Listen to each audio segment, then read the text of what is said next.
Yo, y'all listening to Savage Media Radio, your number one source for underrated and non-viral topics, discussions, and news from the web and around the world. Think you can handle that much truth? Buckle up, bruh. It's about to get savage. Get savage. That's right. We're back. As I always do. Woo! 10 weeks, baby. We here. You already know. We here. We strong. Savage, baby. This is Savage Media Radio. We do this each and every. Well, I know it's usually Wednesday night. I got to catch myself. We had to do a little switch-o change. You know, things happen. You know, in Valentine's Day. People had to get tang yesterday. They weren't going to give a shit about us. So don't nobody talk about Valentine's Day because I'm talking about that as Savage. So don't talk about it. Don't bring up nothing right now. We got some shit to talk about, so don't worry about that. So we're going to skip over, but that's the reason why the, special holiday yesterday brought us to a new day. So thank you guys that, made the change with us, that are here listening to us. We got to get a little couple updates. We got some special things going on in some of these, your wonderful co-host lives. So we want to just know what's up, get a little update. So I'm going to start with Carlos. We're going to have Carlos, Courtney, Doug, John, and myself on the line today, ladies and gentlemen. We here. So if you're in the chat room, make sure you letting us know what's good. Make sure you interacting with us because we changed everything around to let you guys know we here to stay. We got some new things for you, so you guys got to get ready. Carlos, give them a little something. Tell them what's good for your week. Tell them what you got to say. We here. What's this? So my week has actually been really productive. As you guys know, I went through that traumatic ass event on the 2nd of this month with the police at my house. And I've just kind of like trying to get back into my normal, like how I'm trying to be Stella and get my groove back. So I've just been working. Yes. I've been working. I actually just have an audition for MTV, so that's coming up tomorrow. So y'all might be seeing me on a show or two. But I wanted to give all the fans an update of what happened. I know that you guys saw on our social media and you heard us talking about it on all of our shows of what happened with me and my husband and the police. As of right now, it's still an open case. I just visited with my attorney today. Thank you guys so much for all the freaking donations. Like, you have no idea. Like, today when I went and paid my fucking electricity bill, I used the GoFundMe money to pay my electricity bill. Like, because we use all of our savings to get me out. So that money really has helped just like on just like normal life shit that like I haven't even been thinking of. Like the electricity company, they called me. They're like, you need to pay. We turn your shit off. And I was like, I'm broke. And then Chris was like, no, use that GoFundMe money. And I was like, oh, good. Thank you so much. So thank you guys so much for that. Like every dollar, every donation helped. But I just wanted to give you guys a quick update. That is still in the works. Follow me on my social media at White People Hate. That's WYPIPOH8. Just get like more inclined details, but it's still going on. I still need your guys' support, but we're feeling a lot more confident because now I'm out. I can actually use my voice, which is something that they're power. Yes, and then the video's there. That video has already reached, I think, like 25,000 views now, like on all platforms. So people are seeing it, and I'm getting a lot of support. So I just wanted to give you guys an update and just thank you for your support because I really appreciate it, and my family appreciates this as well. Amen. Shouts out to you guys. We love you. We love you, Carlos. We love you guys for listening, tuning in. We love the support for you guys at Savage Team. We really appreciate you guys. Carlos, shout out to you, bro. I didn't even know that's what that stood for. So now I know. I follow you on Instagram and all of that, so I do follow you, but I never knew what that meant. No one knows what my name means until I tell them. Thank you for that one. We really needed that. I just, you never understood why, but now we know. That's what I'm talking about. Hey, we're going to kick things over to John. John, you got anything exciting, new, you want to update, anything, throw anything in there? Anything you want to hate on from the last couple of weeks? He always has just want to comment and say why we officially had to postpone yesterday. I believe Courtney said we had to postpone for Vag and Peen. I believe was our Vag and that was our okay. Yeah. I just want to let everybody know what's the official reasoning we postponed. So Vag and Peen was the reason. No, nothing terribly new on my end. I did get recruited. I got a call from the TED Talk TED Talk committee out of Dallas and got invited to or got asked to do a TED Talk about millennials and financing over the summer. So that's a win. Yeah. Win. High five. Yeah, what's that clap button? Clap for that. Yeah. Oh yeah. Let me hit that clap button. Did you guys hear that? Okay. Doug, give us a little update. You got something you want to throw at us? Anything exciting? Yeah, well, I can definitely say the Vag and Peen ghost just ran right over my house. There was no Vag, no Peen in my world. I don't know what's going on. What the hell, man? What's going on? I'm feeling left out. But for Aren't everybody, you married? yeah, but I got kids and stuff like that. You got to duck and dodge in the middle of the night, son. You know. Duck Damn, and you gotta All right. dodge. plan it out. All right, son. But all in I all, can give you some tips and pointers, bro. Go ahead. I'm all ears. I'm all ears. Listen, No, we're gonna so talk offline. I got you. everything was good. Hung with the fam bam. We had some Thai food. You know, we talked about what was going on in politics. My youngins, you know, are I don't really let them watch the news too much, but they're aware and they hear about things in school and drama and all that. But so it was pretty chill. And then I'm in the process of moving my recording studio from Toluca Lake back toward my house in Studio City. So I'm knee deep in that world. But other than that, everything else is really good. I did have a great track chosen for yesterday's show. So if anybody wants to circle in on Chet Baker's 1954 recording of My Funny Valentine, it's great. We'll post it And up the link for you everybody. can post up the link, ba-bing, da-bing, da-bing. But other than that, everything's good. It is fandiggity-tastic to be here. Hello. I love it. Come on, Doug. You always give me that. It's just those words. It's great to hear, son. I'm gonna write these down so I can learn these later. Come on. I'm just saying, I love it. Courtney, give us a little update. Anything new what's good in your life? You know, come on. You already know how you feel about that Valentine's. It's so funny. As a person that made this executive decision to postpone the show, I mean, there was no vag and peen in my side of the coast either, Doug. So I sympathize with you. But Courtney, don't even Aren't you married? What? I literally have a no contact order, so my Valentine's Day was Right? ruined. we all had sad I Valentines. legally can't see my husband. I'm sorry, Carlos. It's been hard. It was hard. No, it really wasn't. I actually got to spend time with my husband on Tuesday. So we kind of celebrated our Valentine's Day. Then we went to the mall. We picked out each other's gifts there. We kind of did it a little different this year. So, but it was fun. It was fun. And then yesterday I got to sleep. So that was welcome. A welcome change. Hello. What about you, Troy? Oh, listen. Here's my turn. Right? I did forget Yes. about myself. No, I love being nosy first. You know, finding out what's good and then coming back to myself. Valentine's Day, to me, at the end of the day, to me, it's a paganistic holiday. Like, at the end of the day, people either do it or they don't. But it's more about, to me, it's more about friendship at the end of the day. But people make it about having a boo. It's so focused on being a boyfriend. You know what? I'm telling too much. I'm saving it. After this, we'll talk about that. Gotcha. I didn't do a lot on Valentine's Day. I'm usually off on Valentine's. I'm usually off Wednesdays because of the podcast. Because they be trying to make me a slave at work and miss my podcast, and they won't do it to me again. So I take Wednesdays off on purpose. And There so you they called me into work because it was Valentine's Day. So I worked. I did celebrate the night before. I'm in a sort of complicated situation. I say relationship, not relationship. It's complicated. It's a 1 year celebration. situationship. It's a There you situationship that has celebrated 1 year on Valentine's Day. So, Oh, congrats. whoop, whoop. It ended up being the day before, which was more like me. I just knew I had to work and I didn't have no energy to do all that. So the day before was amazing, and then after that I went to work. So hey. But that was it. We're gonna actually move on now. It's time to keep things moving because we got things to do. We here for a purpose.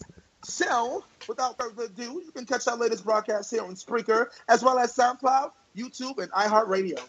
If you like our views and want to keep us talking, donations to the show are always appreciated via Patreon.com. Follow us on Facebook, Instagram, and Google Plus for up-to-date info and discussions about previous and upcoming broadcasts, and to keep you up to date with your favorite hosts right here on Savage Media Radio. We're going to kick things moving over to our Savage Culture segment. Let's get it. Yeah.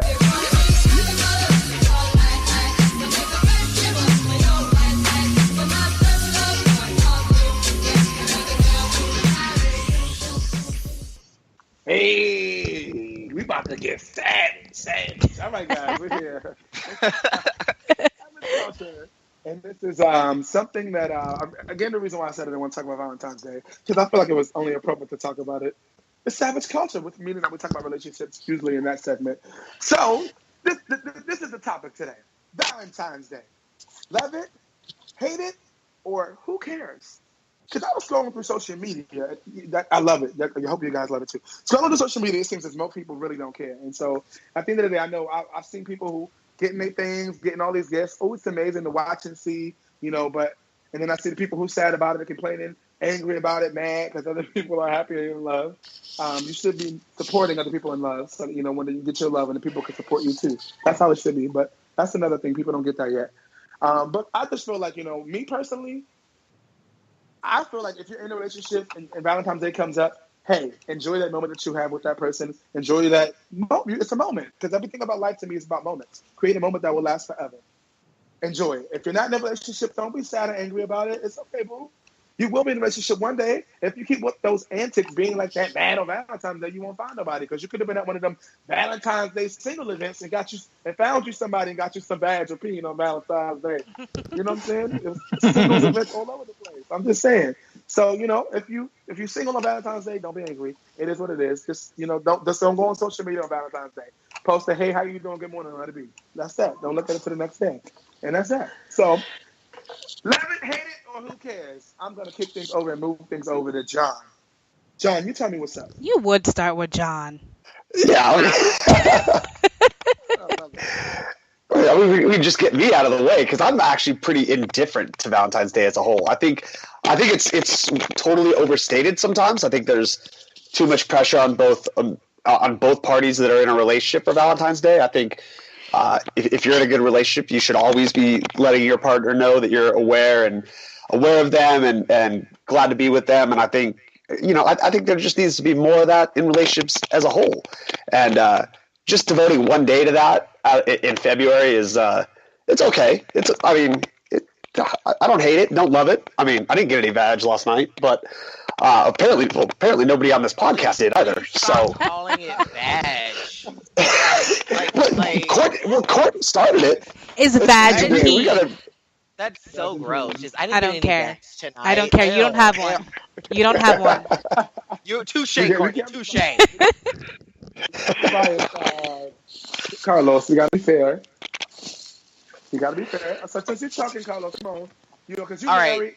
So I tried to send y'all hoes a fucking video yesterday, which was hilarious, but no one seems to have watched it. But if you guys are fans, I did post it on Savage Media Radio's Instagram, so the listeners watched it because the people were making fun of it and it was hilarious. But like Troy, I saw a bunch of sad hoes on Instagram being like, oh, I didn't get any Valentines. And then what I also saw was people saying that they got gifts, but their man or their Valentine was never in the picture.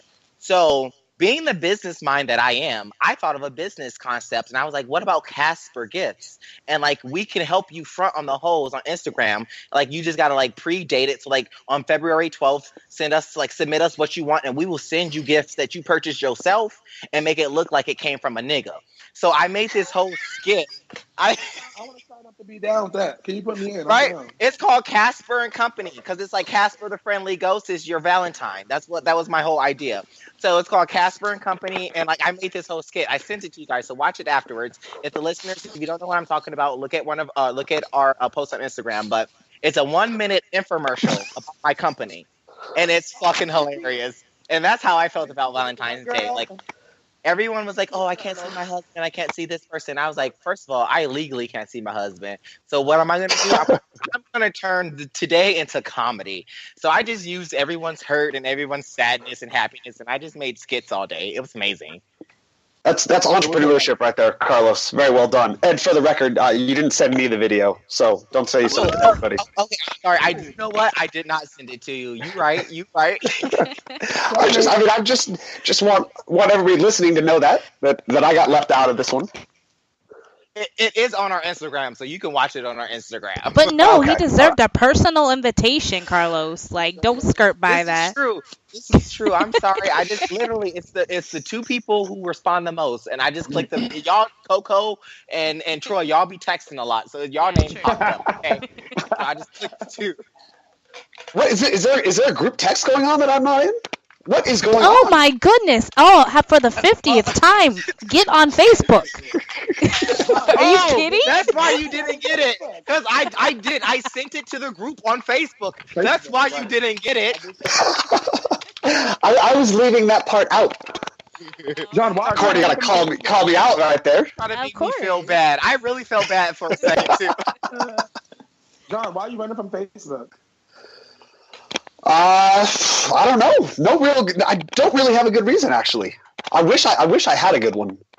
Wait, back up from your microphone just a little bit because it's stripping my headphones out. I don't know if it's Sorry, just me, but I'm doing that too. I scream in my microphone. I was don't just know about to if you guys- text everything you, you John. can say. I'm sorry. You're too excited, John. You're too lit. Calm down. Oh man, am I super lit here? Let me turn this down. Jeez. I don't know I how was you like guys just don't complain texting, about and my I'm like, mic. why can't my thumbs go any faster than this? You got some woman thumbs, Courtney. What? What? Excuse me. Did you These Whoa, thumbs put Courtney, in work, boy. Did you see that Bic I'm just sorry. came out with female pins? There are now female pins. And Jesus Christ. Moving along. John, what? A pen just for a girl? Yep, The hands are smaller. Some girls Yep. have big hands. yep. I'm not even Listen, gonna go on, comment. spend $18.99 on it if you want to. Go ahead. I'll make you one. I'll put a little curve on it, okay? Pay me the $5 extra. Courtney, we already did Courtney. Did we do everybody? And because I got more stuff. I'm ready to keep it moving. You Did could we keep do it moving dirt? because Valentine's is just another day. Well, according Just to my another day. According to my research, 40 to 50% of married Americans end up in divorce. So my question is, why the hell get married? But I ain't done yet. Because of the tax breaks. True. Come on, married people. I'm not done yet. Can you let me finish? The part B to that. That's one thing. The part B to that is a little devilish. The part B is this. Because I've had people come to me and tell me some stories lately, and it's really something that's been driving me crazy. Married people cheating and not telling their counterparts that they get involved in. What's up with that? So if people are getting divorced, 42% are getting divorced. Why the hell get married? When these married people are cheating anyway and not telling people they're cheating with that they're cheating. This is crazy. So, Well, first of all, you need to know who you sticking your dick in, or letting your vagina get stuck in. Like, I'm sorry, I damn near need to know your blood type, social security number, and who your grandma was before I let you fuck me. So, Oh wow. the fact that you don't know that person is married, you just a hoe. I mean, I can't say no. I mean, I'm not disagreeing with you because at the end of the day, if you allow your body's a temple, that's how I see it. Our bodies is a temple. That's what we've been told. Most of us as kids, if you depending on your family background, the body's a temple. So I cherish my body like that. It's weird to me to live in a city or be somewhere where you run into people that you had hookups with all the time. Well, And it's like, here- what happens? In the city, they don't say your body is a temple. They say your body is a wonderland, and everybody they just be going through All that the bitch hipsters. Like, yes, All the yes, hipsters. They be riding that bitch like it's an amusement park ride. And they be old and tired by the time we try to really settle down. Nobody want that old and tired. None of it. That's sad. Because you know what? Oh, you just left my mind to something else. I'm sorry. We got to finish this whole thing about, married couples and being divorced and why get married. But it made me think about, you know what? I'm not going to go there. I'm going to take us off topic. We got to stick to this. Because we got, okay, that was Carlos. Courtney, you're married too. Then we're going to talk about John and Doug. I'm going to switch it up. But Courtney, can you chime in on this? 40 to 50% of people get divorced. Why get married? Why get married? People are here cheating. And I these guess streets it not even just- telling people what's going on. Marriage is a false sense of foreverness, and I think everybody, it's human nature to kind of want to feel like something so good is going to last forever. Sometimes it does, sometimes it doesn't, but I feel like it's just worth the chance. You may be that, what you said, 40%, you might be that 60% that make it, 40 to 50%. Mm-hmm. Yeah, 40 to so 50%. I just feel like people just do it because they want that chance at forever happiness and forever love. But other than that, I mean, if you're not into it, I don't judge. I have friends who have been together and they plan on never getting married, but they've been together since they were 13 years old, so they love each other, and it doesn't prove that they anything against each other. They just don't believe in marriage, and that's perfectly fine. But to me, to each his own. It doesn't really matter to me, honestly, if you want to get married or you don't. But as far as cheating, if you're planning on cheating and if you have a cheating mentality, and that was your whole goal altogether, then don't get married. It's not. There's no place for you in marriage. That's kinda what I say. Hello. Coco, what I think a lot of people forget is that marriage is a contract. if you've never been married, you Exactly. literally sign a contract. It's paper. It's just a And piece of paper. it's paper. It's a legal contract. And sometimes if like contracts sometimes have an end date. Sometimes contracts just don't work out and you both need to get rid of that contract. So Exactly. I like how you said that marriage is never, like, people have this ideal that it's permanent. It's never permanent. It's just a contract that you signed up for this amount of time. And sometimes it lasts forever, sometimes it doesn't. And that, and that's just up to chance and destiny. So that's kind of how I feel about it. Right. That's definitely the facts. Like, at the end of the day, I stopped thinking going into marriage is going to last forever. We heard from a couple married people. Listen to this chat room. Don't think marriage is forever. Don't get into a marriage thinking that it's going to last forever, because nothing's a fairy tale. If it's a fairy tale, it'd be written in the book. And even that shit ain't real. So stop thinking that getting into a marriage is something that's going to fix your relationship or make it better. Because people get into relationships, they be together 6-7 years and get married and get divorced in the next year because they weren't supposed to get married. They were supposed to be boyfriend and girlfriend, and that's what the fuck it was supposed to be, and that's sad. But you have to realize what you're in. You got to know the person you with. You got to focus on the person you with and know what's up. So that's you. If you take the time to, we live in an age where people are too motherfucking selfish. That's the problem with social media and all this craziness. Where people are being so socialist, people are selfish. They don't really take the time to do those small things like hold the door, open the door, hold the door. Those little things. Leave a little note. Post-it notes cost you can get a 20-pack of Post-it notes, 50 cents in Walmart. Don't cost you nothing. You can leave a little Post-it note. I love you, big head. You know what I'm saying? Those little things matter to people. You know what I'm saying? Those little things that don't really cost you anything. It's just the thought that counts. So that's what's important. So that's why you get married, because you really love somebody. And you realize at the end of the day, you don't want to wake up every day without this person. That's why you decide to say, you know what, let's get married. It ain't going to be easy. That's why they say, for thick or thin, to death do us part. I ain't never married. It might not be all the right words, but you feel me? That's what they say. And that's why they say that. It's not going to be easy.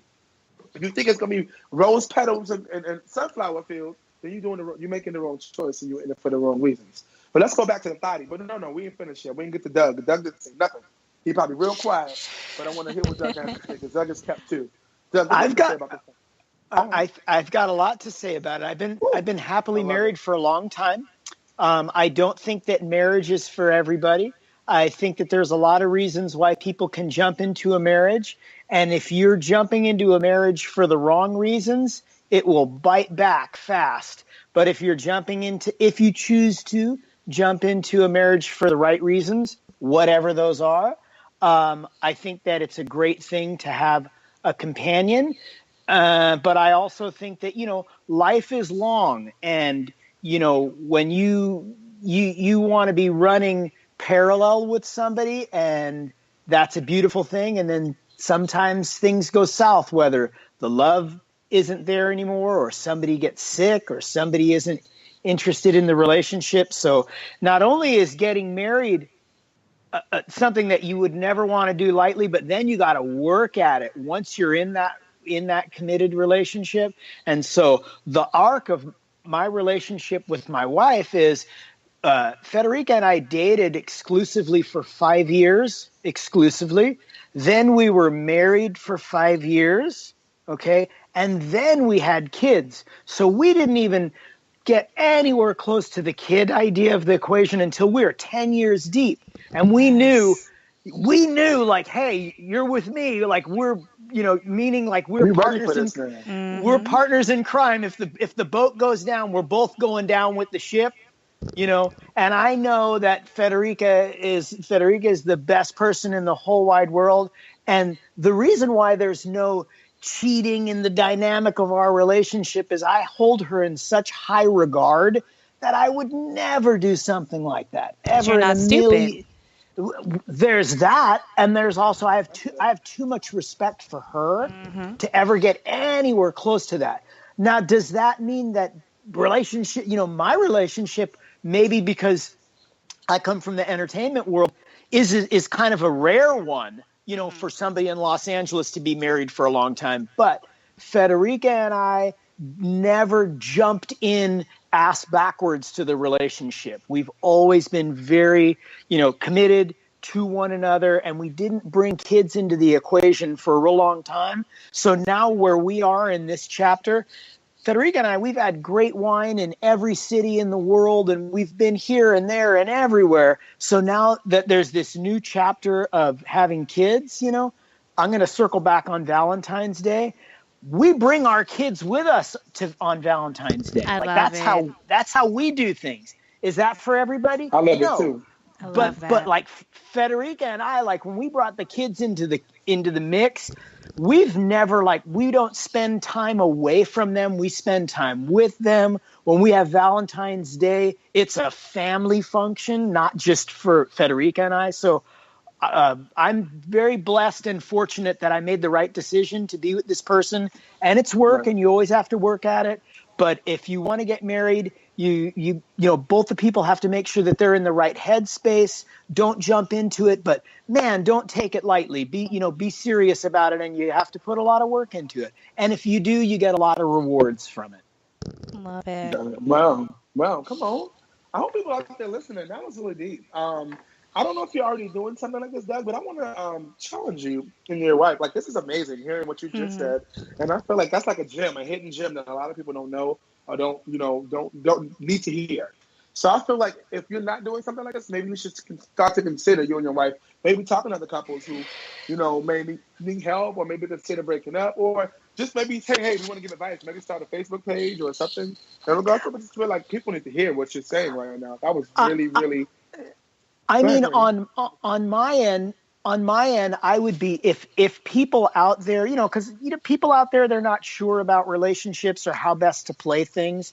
And what's unique about as you get older, you've had more experiences, and so sometimes you have a little bit more information in between your ears. Rather than reacting to things emotionally, you can use a little bit more common sense, even though it might not be a good decision or it might be a bad decision. But I would always be open to, if anybody wanted to send an email to Savage Radio and they had a question like, hey, I'm dealing with this. And I'm not talking about a Dear Abby thing, but if people have questions and people, are at a spot where they're not sure how to call something, should I go north on this or go south on this? I would always be happy to lend somebody some help as a friend, not even, just cool. This is how, if I were in your shoes, this is how I'd play it. Got you. That's what I'm talking about. Thank you so much. And so, guys, ladies and gentlemen, if you're listening to this, please, if you have any questions about anything Doug just said, or may not know a question that you may have for him, please reach out. That's why we're here. That's why we do what we do. We can call that a Dear Doug. A Dear Doug? Hey, That works. Yeah, I like that. All right, guys, we'll be wrapping this up. Anybody got any last minute? Go around one more time. Like do a little round table. Does anybody want to say anything about this Savage Culture segment? Real quick. Can I just touch on what am I coming in too hot? Am I really loud? Because I feel like I'm loud as fuck. You sound really good. You are perfect, darling. Thank you. So yeah, just commenting on what Doug said, that actually speaks to me so well, because I thought I was just odd in the way I thought. Because me and my husband, we're young, of course. But, we've been together since high school. We're high school sweethearts. We were together for 7 years before we got married. Been married for 3 years, and we're not thinking of having children, until we're not even thinking about it until the end of this year, because we kind of just want to, you want to get comfortable in your marriage. You want to make sure that this is for you, because when you first get married, you don't know if marriage is your thing because you've never done it before. So we wanted to make sure this was something we wanted to do. This was something we were comfortable in, and we wanted to know that we can build a foundation off of the marriage that we are now comfortable in. So just knowing that someone else that has more, experience in it, has had that mindset all along, it's so comforting. So thank you so much for sharing that. That's all I wanted to say. Sure. Amen. Go ahead, Doug. Yeah. Well, the last thing I was going to say is just to close the point that for me, growing up as a poor kid, the last thing that I ever wanted to do was have kids and not be able to afford it. Exactly. So I know that might sound simple for some people and it might not sound simple for other people, but trust me, I grew up as a poor kid, and being poor sucks. You want to be secure. Yeah. And so when you have, when you get to that spot in a relationship where, you're 7 years deep or 3 years deep with that person, and then you want to start thinking about having kids. Boy, it sure is nice to have a lot of certain things checked off, whether it's you have your career shit together, whether you have where you're going to live together, whether you have, yes, this is the person I'm going to be exclusive with together. All of those ducks need to be in a row, please, dear God, before you have kids. Exactly, Please. I agree. Because, man, when you have kids, that is a game changer for the better, but a game changer. So you have to be really ready for that. And that doesn't, I get everybody's in different dynamics in different situations, but if you have the opportunity to where you can choose when that happens, waiting is better when it comes to kids. Waiting is better if you can do that. You know? Thank you for that, Doug, man. It's too late for me now. I'm going to get 15 months in. You're all in. So I'm all in now. That would have worked 15 months ago, maybe. But I feel what you're saying, and I agree with you. Like, from another standpoint, having a kid and not being 100% ready when my kid was here, I made moves and made things that I made the moves that I needed to do so that she'll be able to be provided for it. Thank God.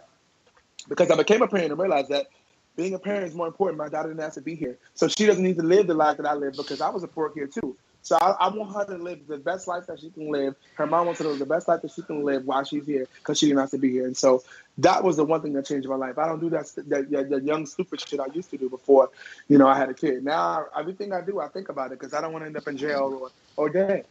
So I definitely understand where you're coming from. Definitely a different hustle now that I got to hustle a little bit harder just so that I can, provide for my daughter. But hey, it is what it is, But we appreciate you for that. We're gonna kick things over because we got to keep things moving.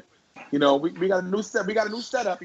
So we got to keep things going. We can't be all unstructured. So this is Savage Media Radio. This is what we do. So we keep it savage. And without further ado, we're gonna kick things over to our boy Carlos. We're gonna go kick it with Carlos. So, ladies and gentlemen, until next week, let's get it.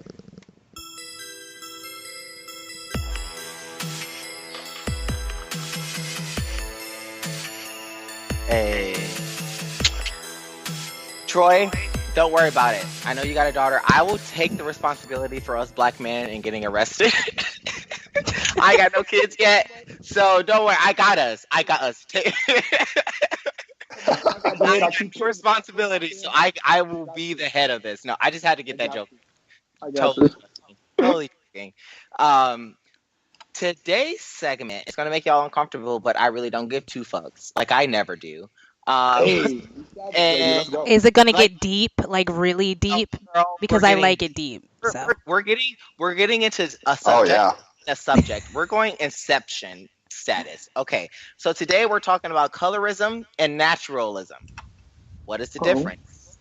A lot of people don't know what colorism is. So I pulled up colorism for you guys if you don't know what colorism is. And to Webster's dictionary, what colorism is simply a difference of skin tone.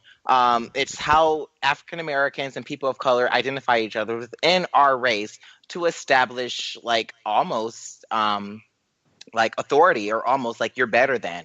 Right now, if you're watching Love and Hip Hop Miami, Amara La Negra, she's doing a fantastic job at focusing on colorism and how in the Latino community, colorism is something that's actually there. Like, not only are we dealing with people who hate us, who aren't looking like us, but there are people who kind of look like us, but we might be a little bit darker skinned, or our hair, which goes into the naturalism, our hair might be a little bit more kinkier than yours, and we rock a afro, so you judge us. There's actually this goes back in history so far. It almost saddens me. So for you people who don't really know what colorism is, the Webster definition is a prejudice or discrimination against individuals with dark skin tones, typically among people of some ethnic or racial groups. Pretty much meaning dark skinned niggas with kinky hair, if you speak like black. I myself, experience colorism all the time, and it's by a lot of people, and they think they're making a joke, but they really aren't. I happen to be a dark-skinned Latino. I know that I identify as black, and that's just because that's what America has put on me. That's what society has put on me. But my father's people are from Mexico. My grandfather's name was Carlos. My father's name is Carlos. I'm Carlos. Like but I've lost in this fight. It's kind of like I've had to choose sides because I am a darker skinned Latino person, and that's almost hard for me to even say because.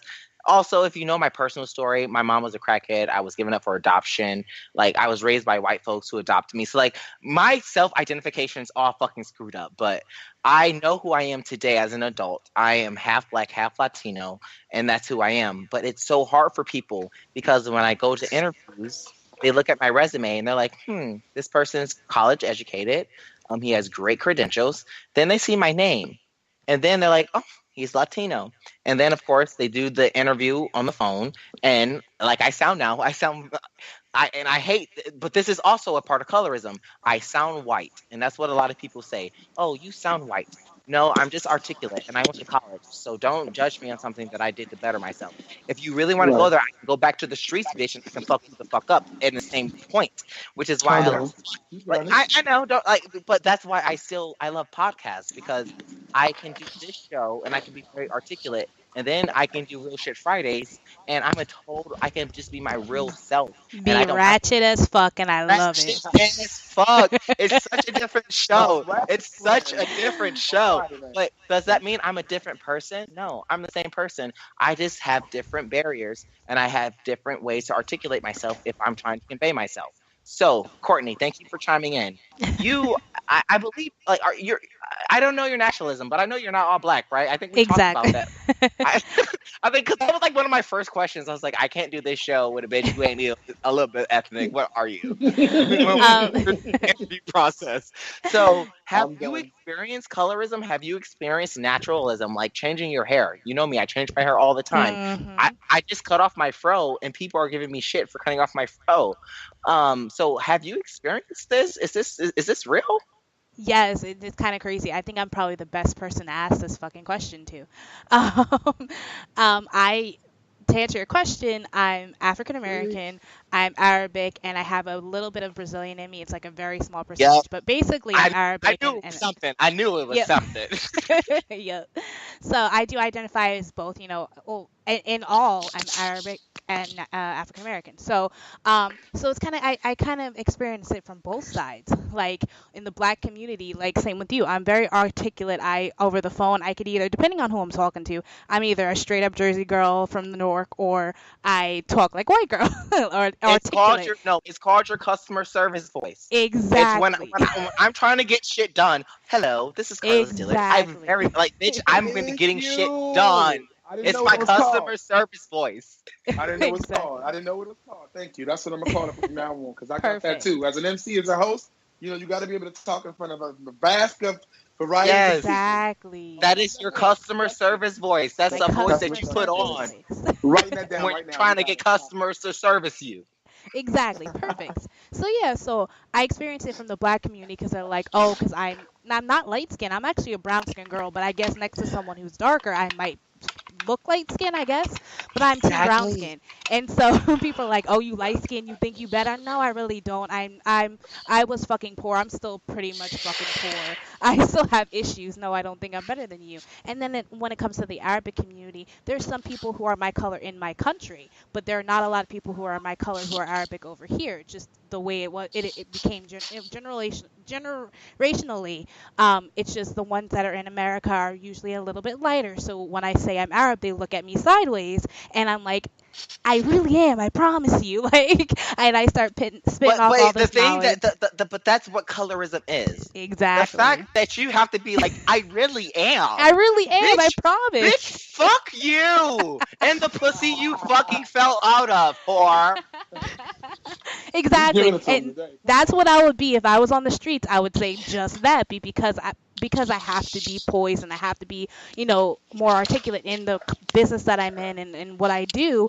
I have to kind of be like, yes, I really am. I'm part this, I'm part that. I hate saying part and part. I'm whole Arab and I'm whole African American. I don't like saying it in parts. That's who I am as a whole.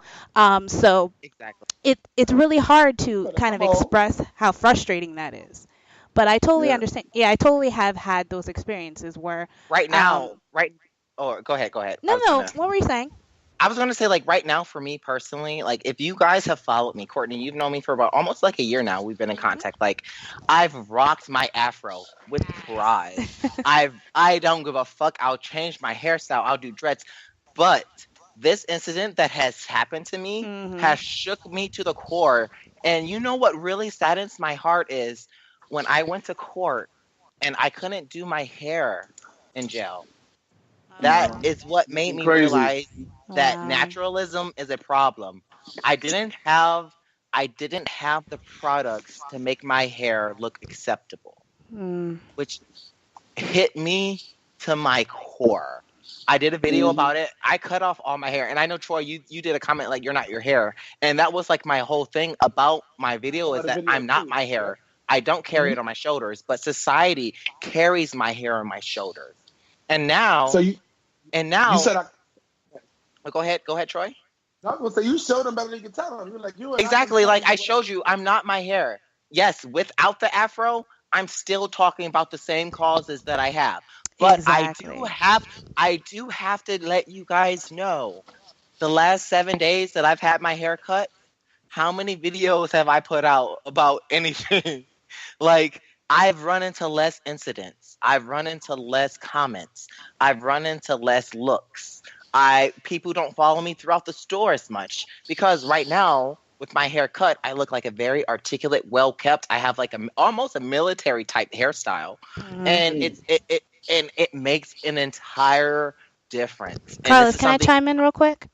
Go When ahead, it Courtney. comes, like, when I change my hair to my dreads, which I literally only do it for like 2 weeks at a time because it's just so much hair, I almost feel the tension. Like, I feel like I can't, when I walk into a place and I have like my different hair on, even when I wear my natural hair and I walk into a place and I feel like there's just so much more of a warm welcoming. But then as soon as I put on my dreads, I walk into a store and I see all eyes on me. I don't know if And it's you're just because and you're not alone. You're not alone. it's crazy. We all feel it, but we don't want to. We don't. Troy, you have dreads. Do you feel that way? Right.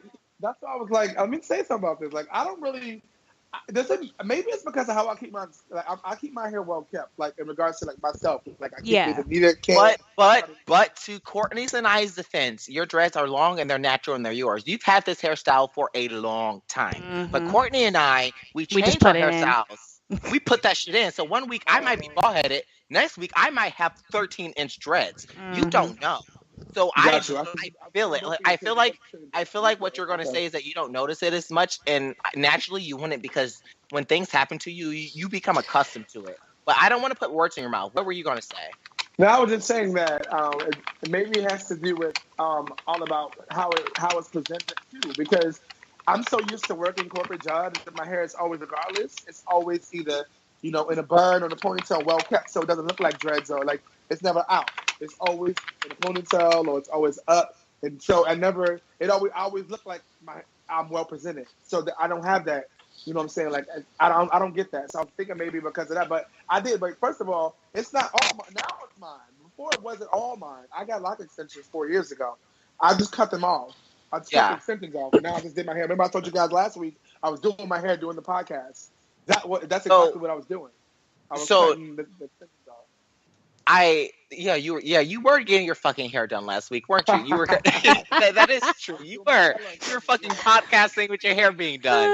But no, Doug just actually typed in a good question. Which, Doug, I have a perfect example for you today. So you said, what about wearing a suit, Doug? We're messaging on Facebook, and Doug just said, like, talk about wearing a suit. Today, I didn't wear a suit, but I wore khakis with a collared shirt and a tie to my attorney's office. My hair is cut. I was treated. I always roll up in my bins. I always just throw it in there because I'm proud of my bins. I don't give a fuck who says it's bragging. Yes, I did brag because I bought that bitch. So, proud. It's your money. Yes. Right. So, like, I rolled up like no one could make any complaints from the charges that they were trying to show. Even the lady, she was like, "You're Carlos Dillard?" I was like, "Yes, bitch." They're trying to say that I fucking fought police. I know it's hard to believe because I look so cute in this suit. Like, suits make you, when you're wearing different things, especially as an African American, you give off a different persona. But as an activist, what I've done in my last couple years is I do the opposite, bitch. I will wear a dashiki with an afro. I will wear baggy pants, even though I don't even like that style. I would do it. I will do it to make you question your biases. I will do it to make you question your stereotypes. But do you guys believe, do wearing suits make you look better? Because like I feel like wearing a suit will make anybody look better. But honestly, I think that it's not the suit. It's just like anything in fashion. It's not the item or the garment. It's who's wearing it. Like, bitch, I can put on a paper bag and I can model the fuck out of a paper bag because I know I can model. So I can be black and I can be in the best $3,000 suit, but you best damn believe that I'm still going to get treated like a nigga when time comes down to it. What are your guys' opinion on that? I'm going to go ahead and Doug, I'm going to have you jump in since you asked that question. Well, I'm familiar with American history, and so I kind of know how where you were talking about the lighter skinned blacks versus darker skinned blacks, and I kind of know the evolution of that. Where in American history, where you have the lighter skinned blacks were usually the people that worked in the house, and the darker. Exactly. Well, okay. The only reason they worked in the house, we need to stop skipping over history.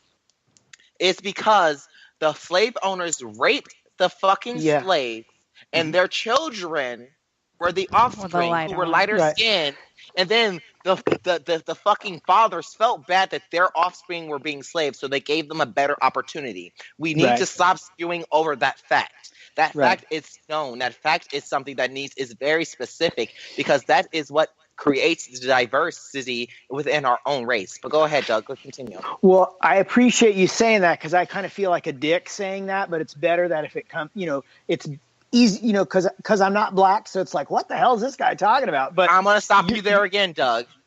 Never admit to saying the truth when you know it's the truth. You could be purple and you can admit the truth as long as it's the fucking truth. Exactly. You can't do any wrong. So I want you to stand up and be like, excuse me, I'm not black, but I know that this is the truth. And that's point blank period. So don't feel bad for speaking up for the truth when you know it's the truth. Sure. So on, like, for me, I'm Italian. And so I know, like, in the Italian culture, you have some Italians that are really light skinned and they're raised more toward like Milan and such. And then the further south you go, they're a lot darker.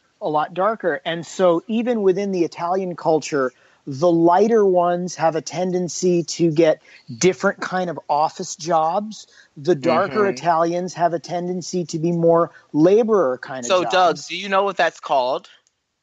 Well, I guess you were calling it colorism. Is that what you had called it? Well, now in our new age, it's called colorism. But back in the day, the old folks would know it's called lighter than a paper bag. This started back in the 30s. You've heard that phrase, correct?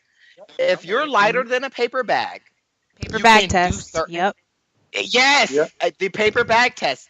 There were companies that had literally like, do you want to work for us? Like, I don't know, Visa. I don't know. It's Ford company back in the 30s. If you want to work as a secretary, as a black woman in Ford company, you had to be lighter than a paper bag.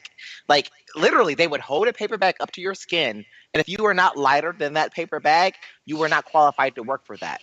So what you're describing is called the lighter than a paper bag test. Go ahead. Wow. So your reference is literally the reference to a bag.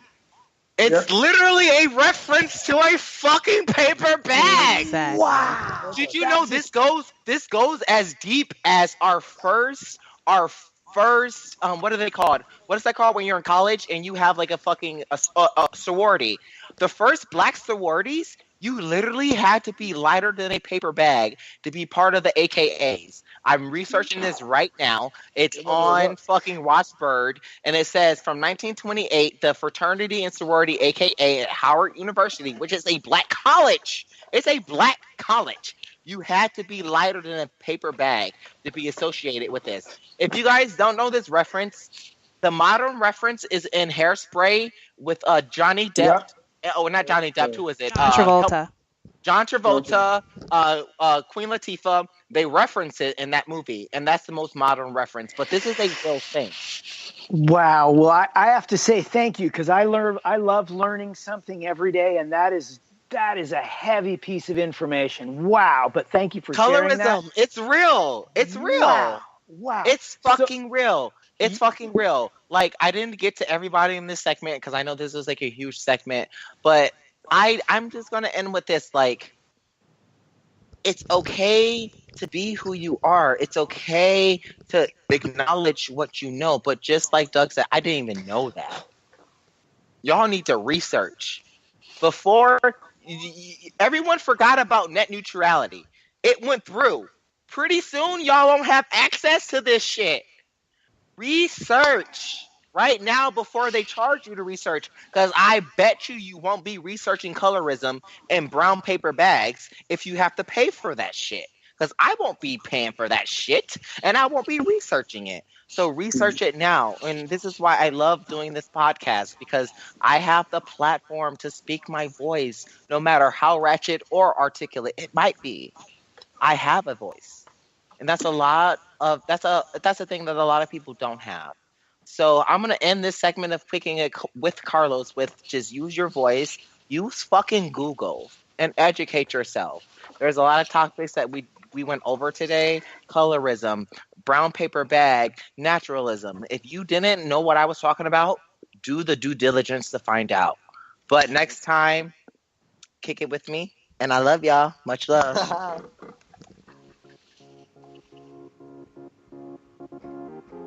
All right. I don't know if there's any wild music. There we go.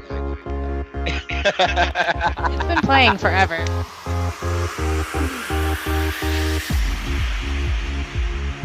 All right, guys. I just gave it a break for a second. That was hilarious. That sound means we're here for the Savage announcements, ladies and gentlemen. Be sure to catch our newest segment, Straight as Savage, hosted by very own Coco here on Savage Media Radio live broadcast each and every Wednesday.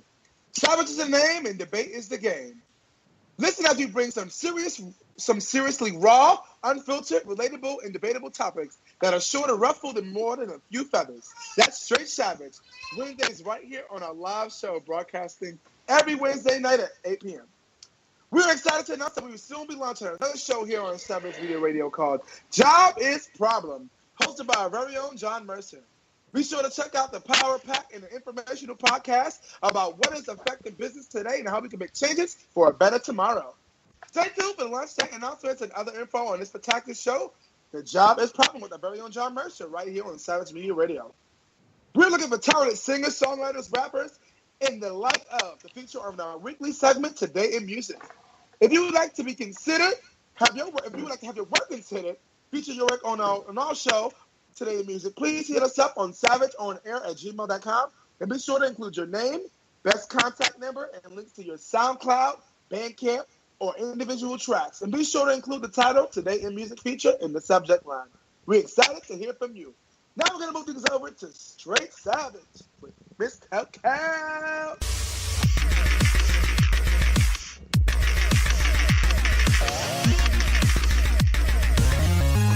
Okay.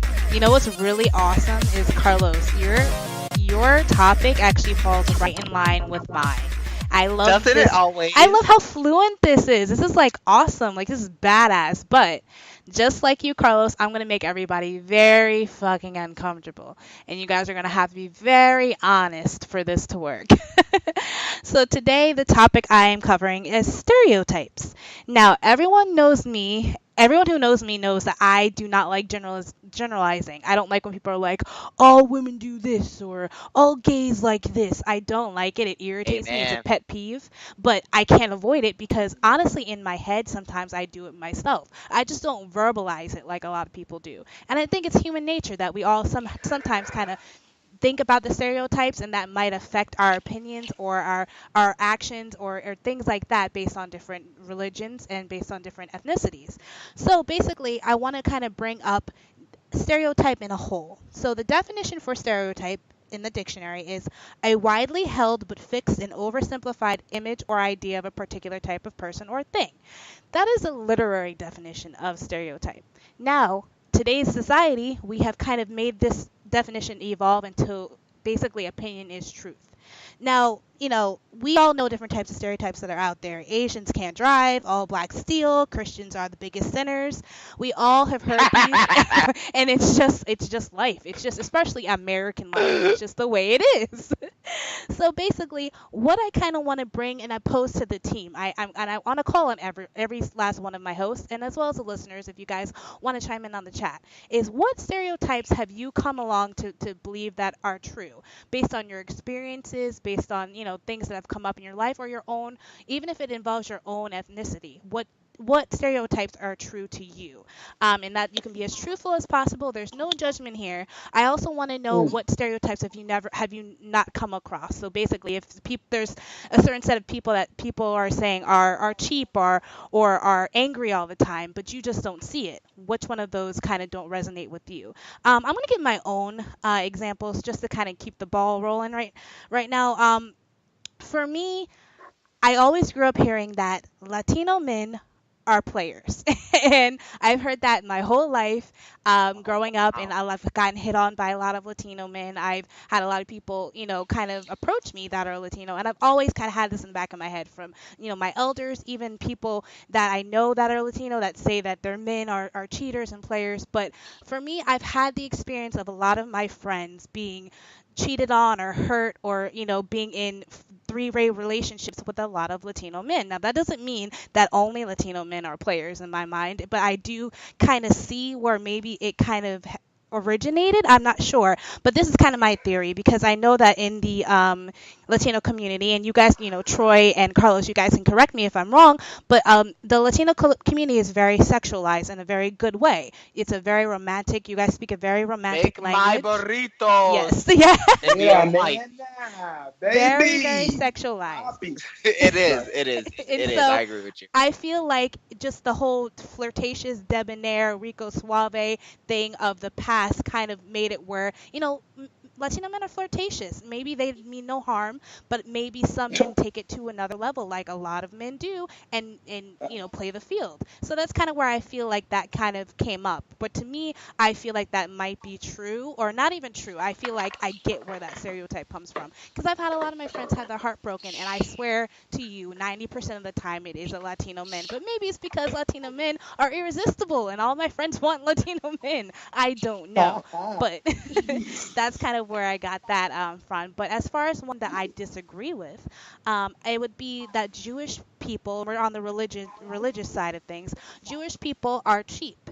For me, I disagree. I actually love the Jewish community. I think that they are frugal. I think they're smart as fuck. They keep their money with their people. They keep their money in their own businesses. Coco, and they not to cut you off. Yes. Not to cut you off. Cheap is frugal. You just try to make a bougie word for cheap. Listen. You're like, I'm not cheap. I agree, but what I'm trying to say is cheap is in the society terms of they're stingy. They don't give. They like to hold their money and they won't give it up for anyone, and that's not true. They are very giving people, but they give into their own communities. I think that's such a powerful thing. I feel like if other communities, even our community, as African Americans, if we gave our money into our own communities, into our own businesses instead of big box stores and things like that, we can be just as together. So I feel like I disagree with that whole Jewish people are cheap. I just feel like they have a different kind of mindset about money and about where to put their money and how to grow their money. And I think it kind of is projected as being cheap. I love the Jewish community. I feel camaraderie. I mean, they've experienced a lot of oppression as well. And, they kind of are I've always found them to be kind of welcoming of different cultures. And I've just never had that experience. Other people may disagree, but I've never had that experience. But those are basically my... What you're saying, the Jewish people are welcome to the black barbecue. Exactly. There you go. Yeah, okay. There you go. I get what you're saying. You got me. Y'all welcome. But that's basically my experiences with both sides. But I want to hear it from you guys. Since Carlos, you are very, very verbal and vocal today, I want to know your experiences. All right, I'm sorry. I've been locked up. No, you're fine. You are fired up. We need that. I got a lot to say. I'm sorry. That's Next cool. week I'll be better co-host. No, you're good. We need this. All of us are, we all need to be the John, okay? Because John is John, and John is loud, and we love it. We all got to be John. this week, well, I'm only allowed today because my attorney gave me a confidence boost. So I'm There just you like real happy. go. Yeah, I'm like, You yes, be I'm gonna you. win. But anyways, so speaking upon your topic, like, wait, you got me distracted. What am I speaking about? Okay, so basically, what stereotypes do you feel to be true or have some backing? And then Got also, which ones do you not agree with? Okay. Hey, I'll be the first nigga to ask the question again. I don't care. It's And not that is embarrassing. fine. So, stereotypes are fucking real. Asian people can't drive. Niggas do steal. Latinos are sexy as fucking. They will ruin your credit. Like, that's why they are stereotypes. But to judge someone, see, I told you I had this topic. It's just in the back of my brain. I had it in the defaults, but I had it there. But to judge someone on stereotypes, it's not right. Like, just like you can't judge every black person and think they're going to steal, which makes me hate you as a store. You can't say that every Asian person can't drive. Yes, most of y'all can, Generalizing, but exactly. some of y'all can.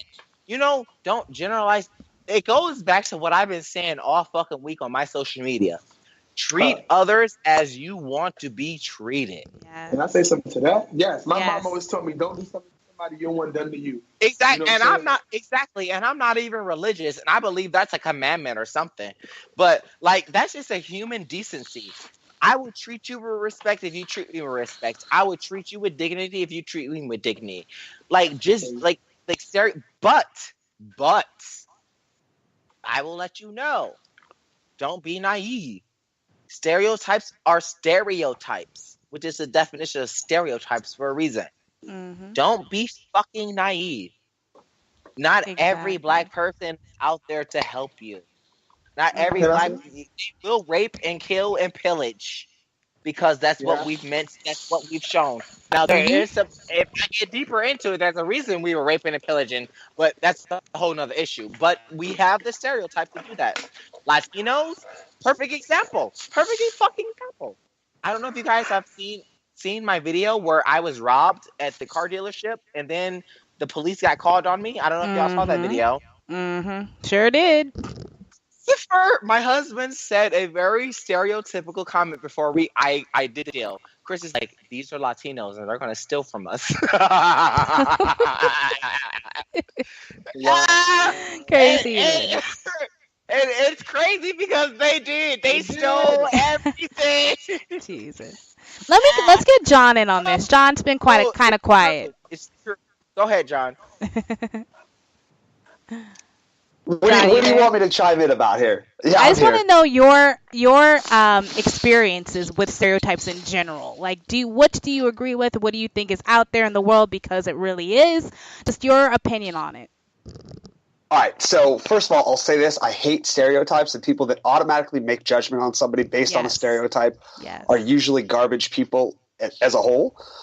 So if you're that person, you can X yourself out eject of from your this. life. Yeah, you can get out of here.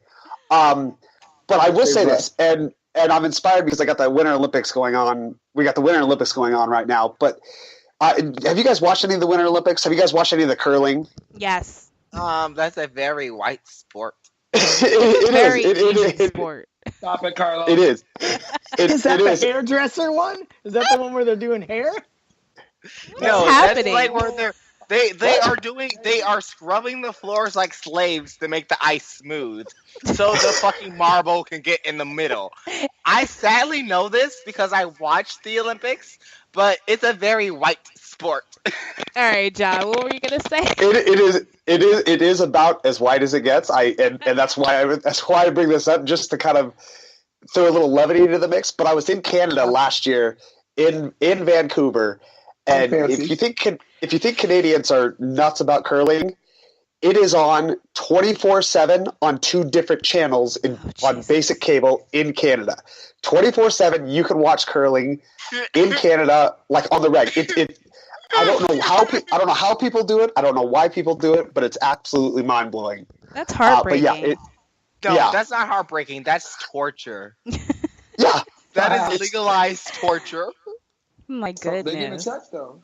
They're not being there for free. They're getting a check. So, John, is your opinion that white people love curling? All I'll Canadian say white this, people love curling. Canadian white people totally love curling, and you know what? I kind of support them for that. I'm not going to be the one to watch it 24/7, but it is a totally true stereotype that absolutely blew me away. And shout out to the So overall, you say that stereotypes are real. There you go. I'd say, for the most part, a good number of them hold merit. Got it. But there's always people that fall outside of the norm. And yes, you can make judgment on a stereotype, but you have to judge the person first before you ever make an assumption. But that's what a stereotype is. It's not called factiotype. It's a stereotype. That means that not all people qualify, but majority. I don't know I don't know what was the word. Factual type? I don't know. I tried. Wait, Doug. I liked it. Doug, real quick, before we wrap up, I need to get your opinion and Troy's opinion on here. So let us know. Do you kind of support any stereotypes, or do you kind of just let them fall by the wayside? I think stereotypes totally exist, and there's nothing really you can do about it. But for me, growing up in the underground music world, I was such an outsider that anytime I connected with people, I usually connected with them more on who they were as opposed to the color of their skin or how wealthy they were, all these other things that would fall into that box of stereotypes. So I never really I came from a very outside world anyway. And I think the biggest stereotype that I run into all the time is the misconception that people think musicians are dumb. And that doesn't mean all musicians are smart, but there's definitely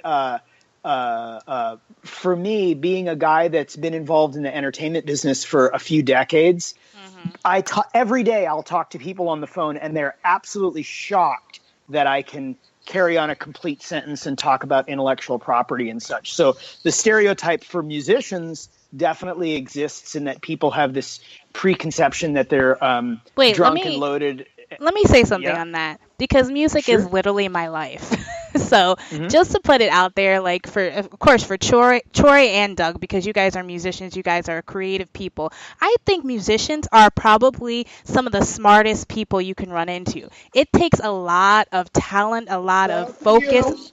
A lot of focus and brain power to learn how to sing, read music, play an instrument. It's ridiculous. So you guys, I commend you. Don't down all creatives, okay? It takes a lot to create jokes, okay? All creatives are brilliant. All creatives are brilliant people. And so for anyone to think that, that's very I guess absent-minded, because how would you think that someone who can put that much of their soul and their mind into something and create something beautiful could be dumb in any way possible? So just to scratch that out, Savage Media Radio does not think that musicians and artists are stupid. Let's just put that out there. But Troy, what about you, real quick, before we wrap it up? Have you come into any stereotypes yourself? I know you're well against generalizing, which is the same with me. But what have you come across, in your experiences? I want to just say two things. First of all, one, where the fuck the stereotypes come from anyway? People are teaching their kids these goddamn types. Stop teaching your kids that dumb shit. White people. Again, a stereotype, Carlos. Every speaking person do it. Indian people, everybody does that. Stop doing that. I'm sorry. I know. I'm sorry. Stop teaching your kids stereotypes and let them live life and experience it for themselves, and let them create their own mind, so that it's not instilled in these kids from young that these situations. And two, boom, that's my first and foremost thing. Second thing is, yes, I believe stereotypes are real. I'm Black and Puerto Rican, and so at the end of the day, being a Boricua from New York City, most New Yorkers don't speak Spanish, so you always get backlash. Are you Puerto Rican? You don't speak Spanish? Especially the ones that look like they white Puerto Ricans that don't speak Spanish. They get the most backlash. But that wasn't the one I wanted to talk about. It wasn't about being Black and Puerto Rican. It was something else. Oh, it was about being a server. We get a lot of, the stereotype that Black people don't tip. Let me tell you out there, that's not true.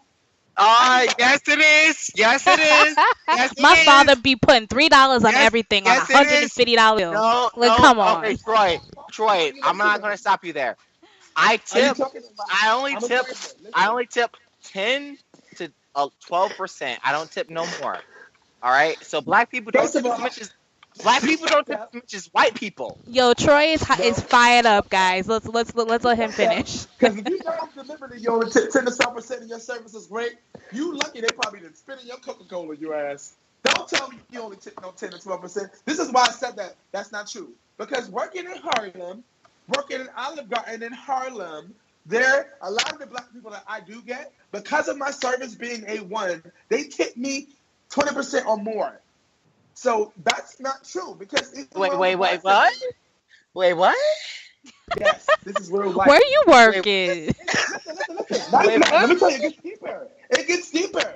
People, I've had coworkers tell me, "Oh, that table's not gonna tip," and the table tips me. So at the end of the day, it has nothing to do with that. Maybe Carlos hasn't sat at my table. See, Troy, this is how I do. Everybody gets 5 to 10%. 10% is maximum. But if you do outrageous, like I know your service is, I will give you 20% in cash. But okay. if you do mediocre, half-ass, like I'm gonna treat you like a nigga service, oh nigga, you get 8% in credit. And that's only in credit, so if I'm not happy with my service, I can decline that tip. I knew what you little nigga. All right, guys. We're going to have to simmer down here because this was a hot topic, man. I wish we had another, 5 hours to talk on this one. But basically, to wrap it up, you guys, take a breath. I hear you breathing hard. I hear your chest pumping. Relax. I have my arms spread right now, guys. Like you're actually here, and I'm splitting you guys apart. But anyway, basically, at the end of the day, I've said it on this podcast. I've said it on Real Shit Friday. I've said this on Free Yourself. Please do not judge a book by its cover. Yes, there are stereotypes, and Doug said it well. It's just in the world today, and it's just we can't get around it. But the best thing to do is be beyond the stereotype. Don't be another statistic and stand out. And so that's how I'm basically going to end this. We got to definitely save this for another segment too, because this is definitely getting us all riled up. But right now, it is time for Savage Business with our very own John Mercer. You ready, John? I got you. Here we go.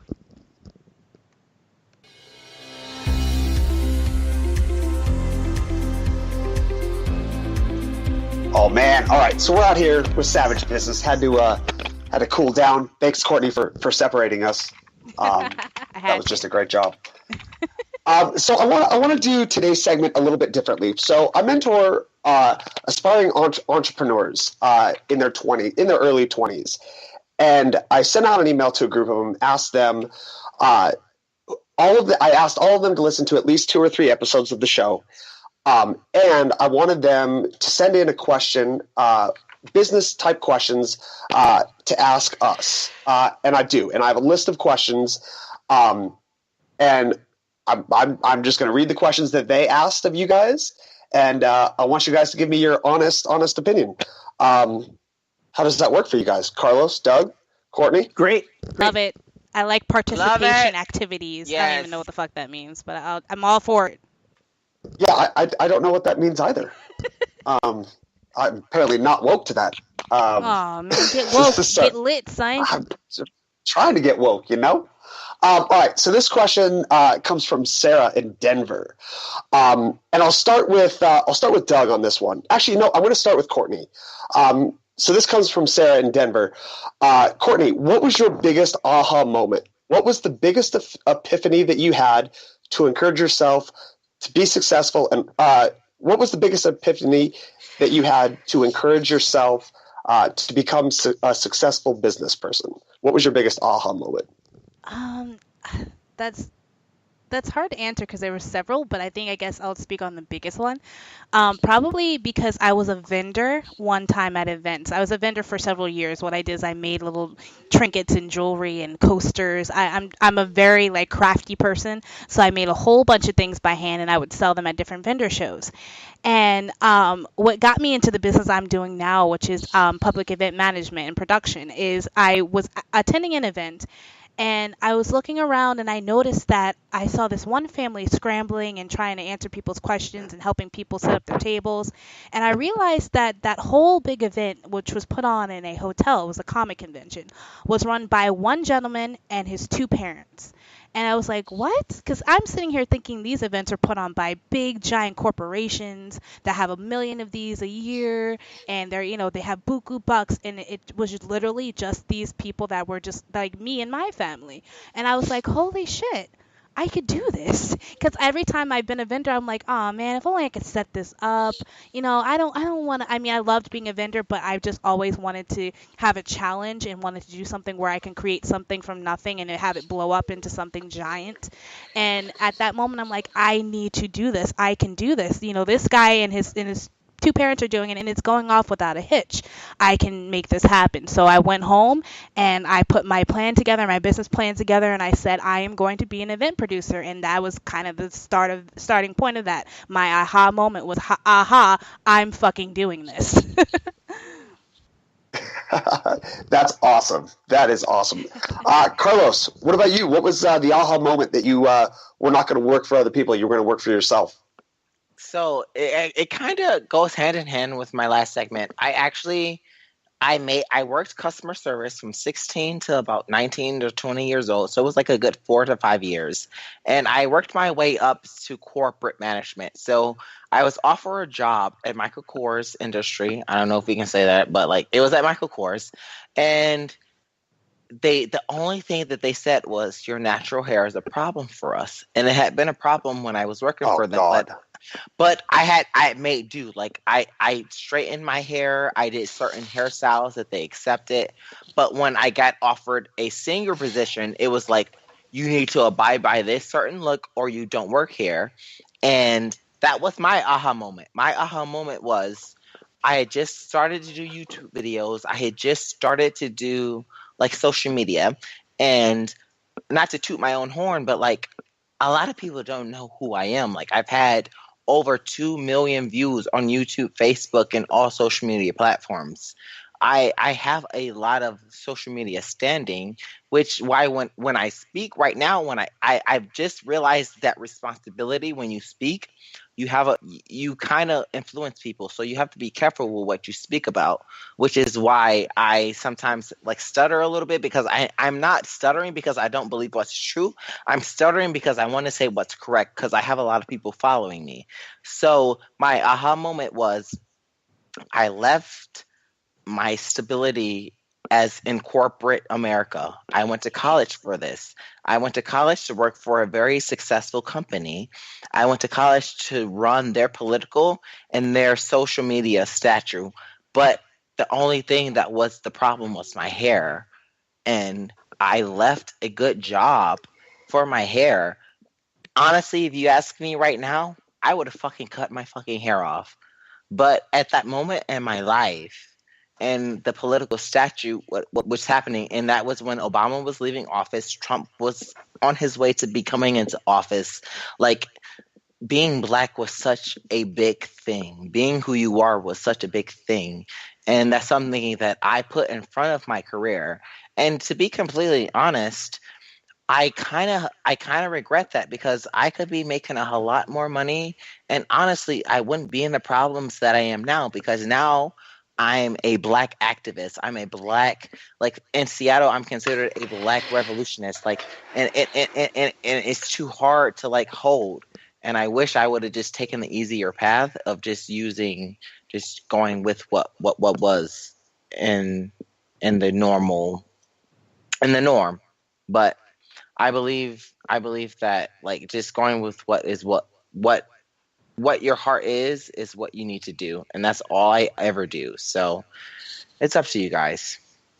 Carlos, that's amazing. And I think people that climb the corporate ladder like that, and once they get to what people call like a successful level of, in a company or whatnot, leaving is really difficult for a lot of people. And the fact that you did that is awesome. And I will say this, I hate when people criticize people's hair or clothes or anything like that at work. And I always go back to this one. Guys in suits look really super successful until you realize they work for the guys in jeans and sandals. So I want to chime in on that about suits earlier, but I finally got a chance. Doug, what was your aha moment that inspired you to work for yourself? I think my whole entire life has been a series of aha moments. And I think that the idea of an aha moment is just a sign. And sometimes it's a sign to press forward. And sometimes, like in Carlos's case, it's a sign to bail out and get the hell out of a situation. So I am a guy that has incredibly sharp antennas, and I pay attention and look for the signs all the time. And being a guy that works for himself, and I'll dabble and consult for other people and do these different things, I'm forever in a state of looking for the aha moment, waiting for the aha moment to bail out, looking for the next aha moment to reinvent myself. But right now, you know what my aha moment is? My kids. And I look at my kids and I'm like, aha, that's why you need to hustle. And I get up and I hustle as hard as I can every day to bring in cheddar and create new opportunities. So my aha moment has changed throughout my life. But right now, man, when I look at my kids, that's aha, that's the sign. That's why you got to hustle, hustle, hustle. So that's what I'm going to have to say on that one.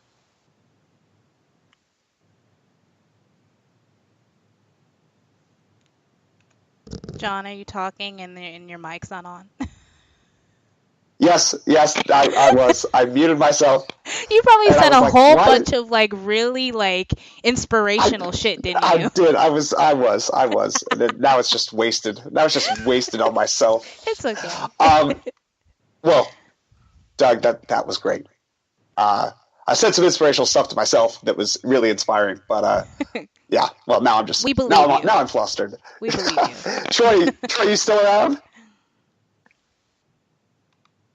Troy. Troy, you here? Yes, I'm here. I'm still here. I'm back. Yes, I'm here. You want to chip in on that one? Yeah. Give me what was I heard Doug talking, but what was the overall topic again? Yeah. So Sarah from Denver asks, what was your biggest aha moment? What was the epiphany that you had that encouraged you and motivated you to work for yourself? The biggest aha moment. I think I've always wanted to work for myself. I've always had be a brand and be an entrepreneur. That's something I've always had a knack for since a kid. I got a sewing machine my grandmother had in her house that I was trying to make clothes with until it broke. And then because it broke, I stopped doing music. No, I'm just kidding. I always done music. But the aha moment for me was starting. It took me 14 years to find my own style in genre music. And I think my aha moment was when I realized I had that I didn't have to fit into anybody's box. I didn't have to be anybody's mold, and that I could do anything that I want to do. And so what I did was I sing R&B, neo soul, and gospel music. But because I didn't fit into one box alone, I created my own style and genre of music entitled Soul and B. So I sing soul and B music. So my aha moment was 14 years later at the age of 28. Like, fuck the boxes, fuck all that other shit, be who you want to be, and this is what it sounds like, and this is what it's called. And my life has changed ever since. Wow, that's really cool. Sarah, thanks for that question. If you're listening, I'll go ahead and answer since I didn't answer. I had a moment when I was 15 years old. I was in high school and I watched my parents working 9 to 5 their entire life, not making a ton of money. And I told my mom when I was 15, I said, "Mom, I don't want to do a 9 to 5. I cannot do it. I won't do it. I refuse to." And she was encouraging. She said, "Yeah, that's great." You know, she was really one of the only people that ever encouraged me that way. And needless to say, I got caught up in listening to what everybody else said, which was get a job, go to college, do that whole thing. And my second kind of aha moment, and the moment where I really took a right turn or left turn or something like that, I was a college dean in a previous life. I was the youngest college dean in the history of California. And I was working as a dean, and I was overseeing a health occupations department, which was nursing, all kinds of stuff. And there were faculty members that were abusing students, and I was not allowed to fire them. I told the president, like, you cannot have students being abused. And they said, well, they're under tenure. There's not really much I can do. And that was the moment that I said, I will never work for anybody else ever again. If I can't be in charge of managing somebody and I can't fire them for abusing a kid, then what the hell am I doing here? That was my biggest moment. Let's see. I got one more question here. Doug, I want you to start with this one.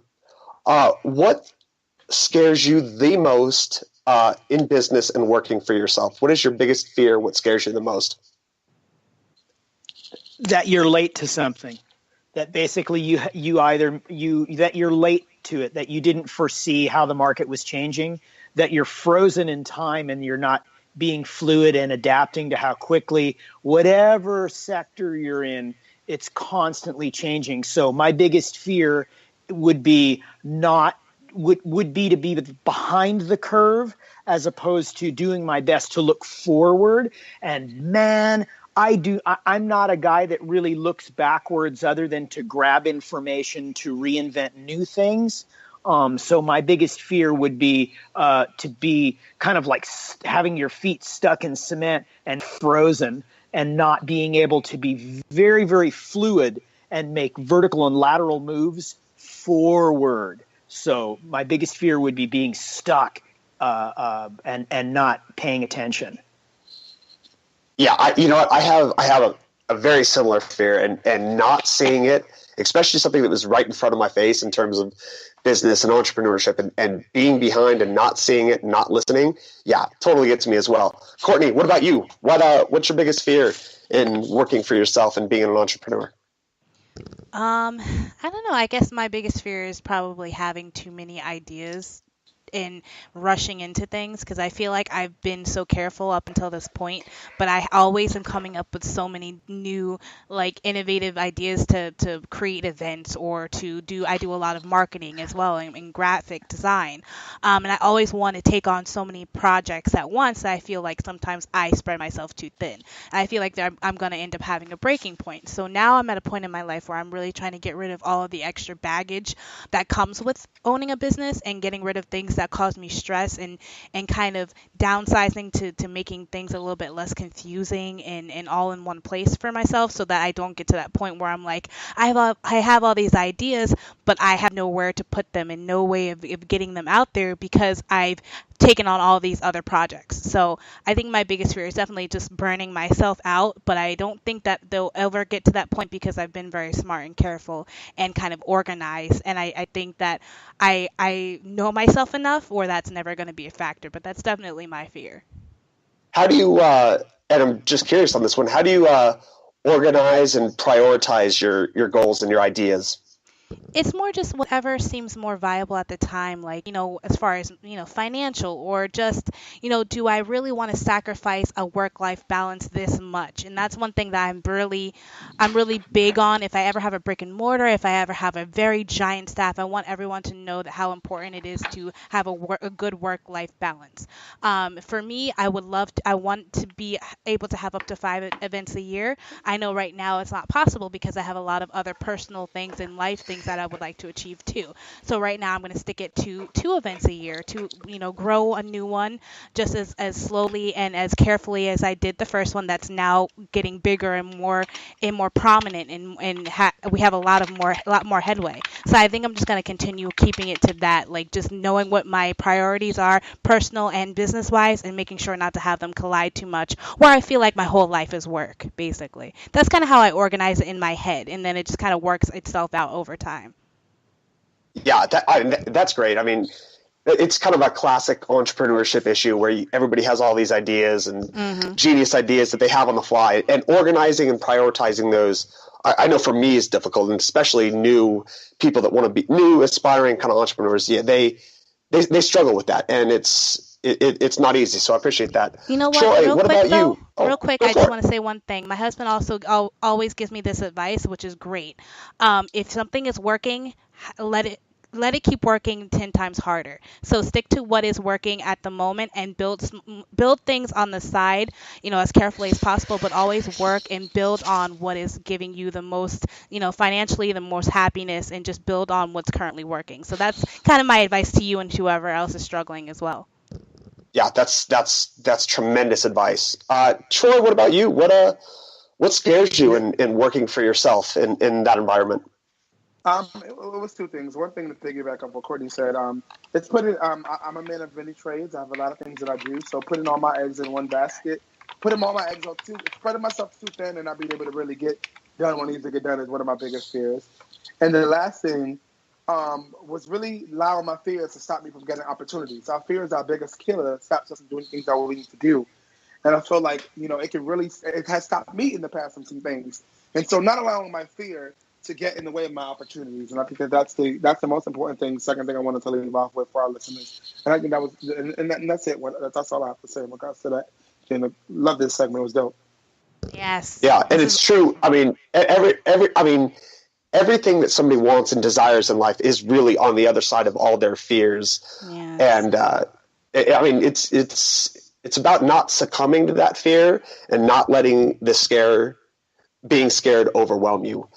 I got one more quick question here, and if you can each kind of take a minute and answer it. That last question was from Kyle or from Megan in San Diego. Real quick, this one's though. from Kyle. Yeah, John, go real for it. quick. I want to hear Doug's opinion on this, though, because coming from the industry that he's in, I kind of want to. I'm sure people would like to know his take on that as well, since he's in such a high demand industry right now. Well, what I was going to say was, I think what ends up happening is that there's more opportunities and ideas and roads that you can go down that you'd like to go down than you really should or can. And so it's kind of a lot about, to the best of your ability, kind of regulating things. One, grabbing the fruit closest to the ground is the first one. Like for you, Courtney, for you might have a billion different projects, and it's like you got to focus on grabbing the ones closest to the ground first. The second one is, for me, every opportunity that I decide to pursue is like leaning a ladder against a building and then chipping one rung at a time. And God damn it, there is nothing more frustrating than climbing the ladder and getting to the top of the building and realizing, fuck, I'm on the wrong building. Yep. I should have been 3 doors down. So for me, I really am paying attention to not only if I want to lean my ladder against a building, but man, I got to make sure that's the right address. That's got to be the right building, because I don't like to throw sweat equity into something and then get up to the top of the building and be like, dang, I called the wrong shot on it.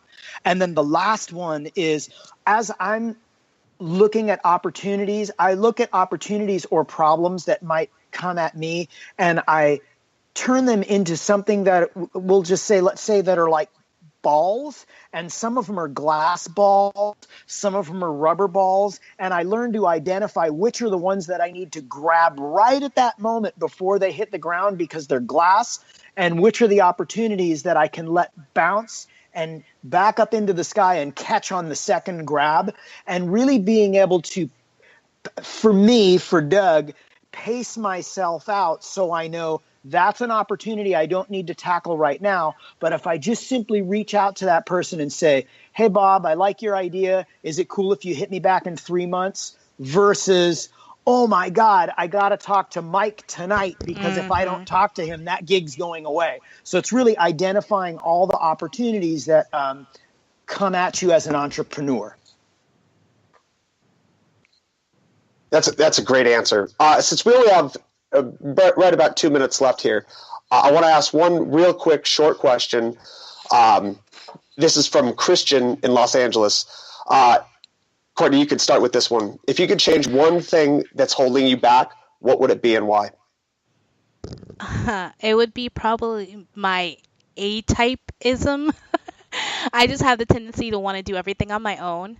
I feel like if I have a dynamic team, but I just need to know how to delegate rather than feeling like I'm being a burden to people or feeling like things are not going to get done the way I want to. I have a lot of faith in my people. It's just the way I am, being a Virgo and being just all hands on. I have the tendency to just feel like I should just be doing this myself. So I think that's one thing I got to kind of adjust so that things can get more fluid and be a lot more successful and productive overall. Yeah. Troy, what about you? One thing you could change that's holding you back, and why? I think the one thing that's holding me back is being the perfectionist. I'm too much like, me too. Perfect. Versus just letting shit be sometimes, because I do a lot of different things, events, and there's so much, and people look up to me that I don't want to fail. So because they don't want to fail, it has to be perfect. So I'm starting to really realize, just let things be. Like, real talk, let it be. Yeah. Doug, one thing holding you back, what change and why? I would say probably the thing holding me back would be fear, and it's fear of the unknown. And so I'm always battling that. and battling time. So just to be more open to opportunities and paying attention more for the aha moments, and to just lose fear and negative self-talk in your head, and to just power forward as best you can. Totally agree. And that kind of actually falls in with mine. Mine is both fear of failure and fear of success. Both of those hold me back for sure. And fear of success is actually completely. It sounds completely weird, but it's an issue. Fear of being highly successful very real fear, is actually is a very real and very common problem. But I will say this: everything that you want in life, everything that you want to achieve, is exactly on the other side of fear and being scared. And don't ever let any of that get you down. Don't ever let any of that hold you back. So stay lit, stay woke. Something like that. That's it for me. I'm passing it on. Fight on.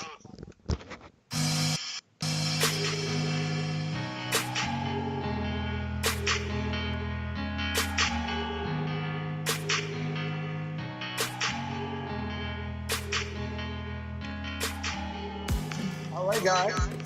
So hearing that sound, you know what it means. It means it's Today in Music, a segment today that we love to hit before we head out. Today's topic is something that has been on my mind and something I've been thinking about lately, because I feel like, with things, the way things have been going in music, being I actually watched the Grammys this year, and the way things are going with music and all these different artists, being, especially in the rap, in the particular genre of rap music, that's definitely what my focus is. And so when it comes to rap music, this is my topic. Does the craft and artistry of being a rapper still exist or no? That's the first thing.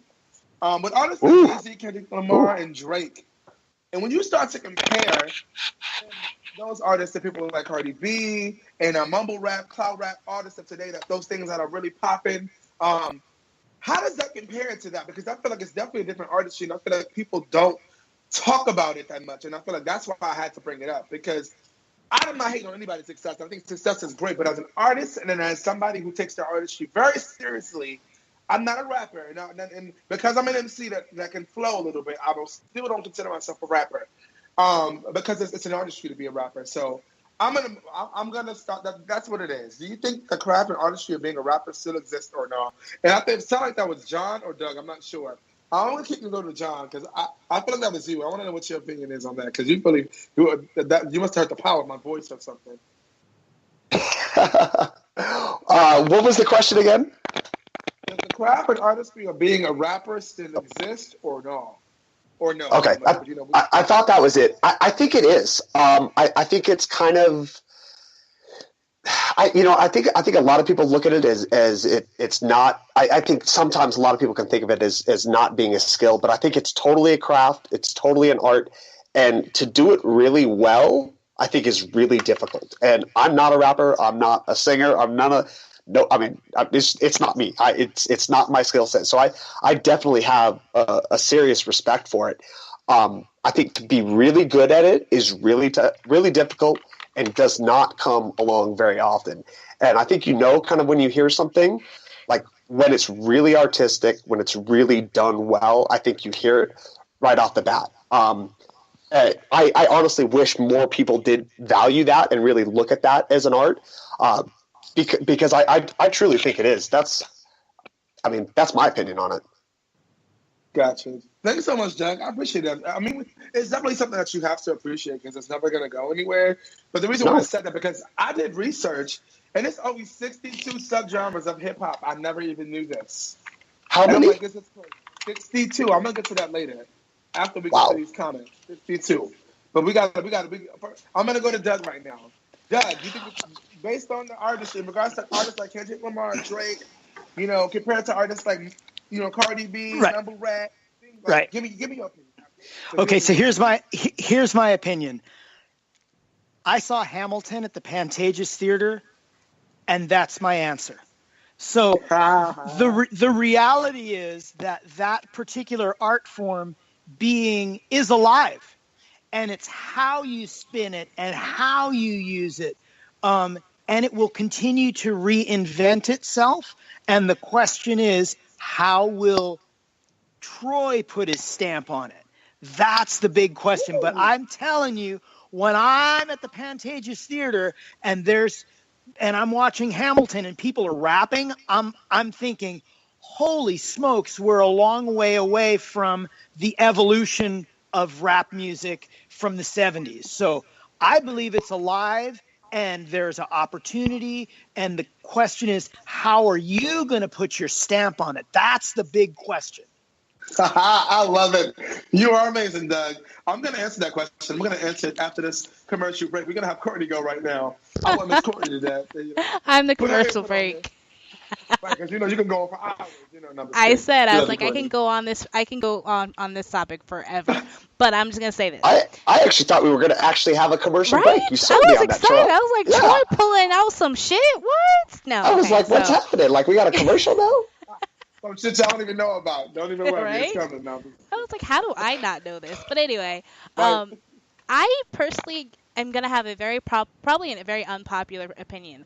I love today's rap music only because, one, I like to dance, and two, I actually like the more ratchet and the if I don't understand what you're saying, I kind of like your song better. Like I like the mumble. I think that there's still just as much craftsmanship that goes into it. I just think that the craftsmanship has just evolved, and I feel like since there is, like you said, so many different types of subgenres, it's so versatile. It makes it such an art form that it doesn't matter what you put out as long as your music is good, your point somewhat is getting across, and people want to dance to your music and want to hear more from you. So I feel like, yes, it's come a long way since the beginning. For me, if I listen to old school rap, I'm kind of not moved as much as if I listen to today's rap. And I think the best years for rap were probably 1998 to 2003. I think that's my favorite kind of section of the rap, because it came out, there was DMX, there was Eminem, it was just really rowdy and like hardcore and raw shit, and I just like, it moves you. So I think that there's greatness in every type of year or subgenre of hip hop, and I think the craftsmanship is still there, and it's still it's still evolving, and there's so much more for it to turn into. So that's basically my opinion. Like that. Okay, so much going on. I like the different opinions. So much going on. Yeah, I mean, I look at it from all aspects, and that's why I love this podcast. Like Carl says, I love being able to look at different points, but and look at it from different aspects. And so, shout out to all of you guys for speaking on this. It's very, it's something that's just been on my mind, because I feel like, people talk about it all the time. They want to hate on Cardi B. They want to hate, on what's the ways and the moves, but things have to change. Things have to evolve. And so, with that being said, to answer Doug's question, how will Troy Weeks music do that? I feel like how I'm doing that is being the change. Starting my own style and genre, creating my own style and genre of music was so important to me, because I feel like for every artist out there that don't know where they fit in, where they belong, you don't have to belong. You can be anything you want to be. Create your own shit, okay? Because you can do that in 2018. You can create your own, and that's what's important. You don't have to fit in anything. It doesn't cost no money for us to be our own self. It's free. But yet we live in a world where they're trying to sell us everything we need to do to fit in. Does I need to say that again? That is so crazy. Live in a world where it costs us no money to be ourselves. It's free, but yet they're forcing us, all this in our face advertising, to be something that we're not. It doesn't make no sense. I wish people would just wake up and stay woke. Right, John? Stay woke. Stay woke and stay lit. Really. Oh, you got to get lit first, though. Oh, right. You got to get lit first, and then you can be woke, and then you stay woke. I got it. Okay, and then you got to stay lit, too. Then you got to stay lit. There we go. Keep that flame lit. Right. And how you keep that flame lit, that's like Will Smith says. If your friends, if the people around you keeping that flame and lighting that flame and motivating you and inspiring you, then you need to let those people go. Because you need to have people around you that's going to keep that flame going. When you feel like, I can't do it no more, the flame is almost out, right before you're about to blow out the candle, you tried the first time and it didn't work, right there. That flame that's right there, that's just still there after that first little breath, that's that friend. That's that person you need in your life. And if they're not doing that, you don't need them around you. Real talk. If they're not doing that, you don't need them around you. But back to the music. I say yes, be that change. And so that's why I created my own style and genre of music, to be able to be the voice for all these young people out here that don't know what the hell they fit in and what they're doing. And say, you don't have to fit in the box. You could do it. Let's go. All starts with having your own original music. I host an event in the summertime with a friend of mine called Stay Woke Harlem. We've been hosting it for 3 years now. Stay Woke Harlem. See, we always talk about Stay Woke, and that's actually really the name. Stay Woke Harlem. We've been going for 3 years. And it's an open mic featured artist event. And, you know, we've been watching people grow as artists for the last couple of years. And now to the point where we switch over to where we we want artists to only do original music. And the reason why we want to challenge artists to have original music, because we're living in a day and age where doing covers is great. That's what gets you noticed. But if you really want a real fan base, you want people to notice you, you want people to really be real fans, real supporters, you got to have your own music. You got to have at least one song we can rock out to and say, yes, that's him. That's his style. That's how we sound. That's I like him. Yeah. You know, but you got to have something. And so we're challenging artists out in these streets that if you want to do it, you want to call yourself an artist, at least you have some original music and at least show people who you are, be real to who you are as an artist. And that's what's important. That's today in music, ladies and gentlemen. Anybody? I got a little bit more time. So while I got a little more time, I want to get to these subgenres. So I told you guys there was 62 subgenres, right? Like 62, literally. That's a lot. 62 subgenres of hip hop. Okay? It blew my mind when I saw this because I'm like, wait. And I saw some names that I didn't know, which I thought was pretty cool. Oh, wait, Troy. Can we guess a few and see how many we can think of? Go. I'm down. And it's alphabetical order, so I can. I'm all about games here. Okay, I'm gonna go first. All right. I'm gonna say it until I run out of ideas. Okay. So wait, of hip hop or of R&B? Hip hop. No, with hip hop. It's a list of hip hop genres. There's some genres of hip hop. Wait, is chill hop one of them? Because I know that's new. Chill. Hold up. Let me see. It better be there. No chill hop. What? Oh my God! It's hop. all over SoundCloud. They need to get up on their list, dude. Like. That must be 63. Well, I went Well, I failed. What about you, John? Want to try? Oh my gosh! Come on, you know some of these are easy. It says contemporary hip hop R&B is on there, which is weird, but okay.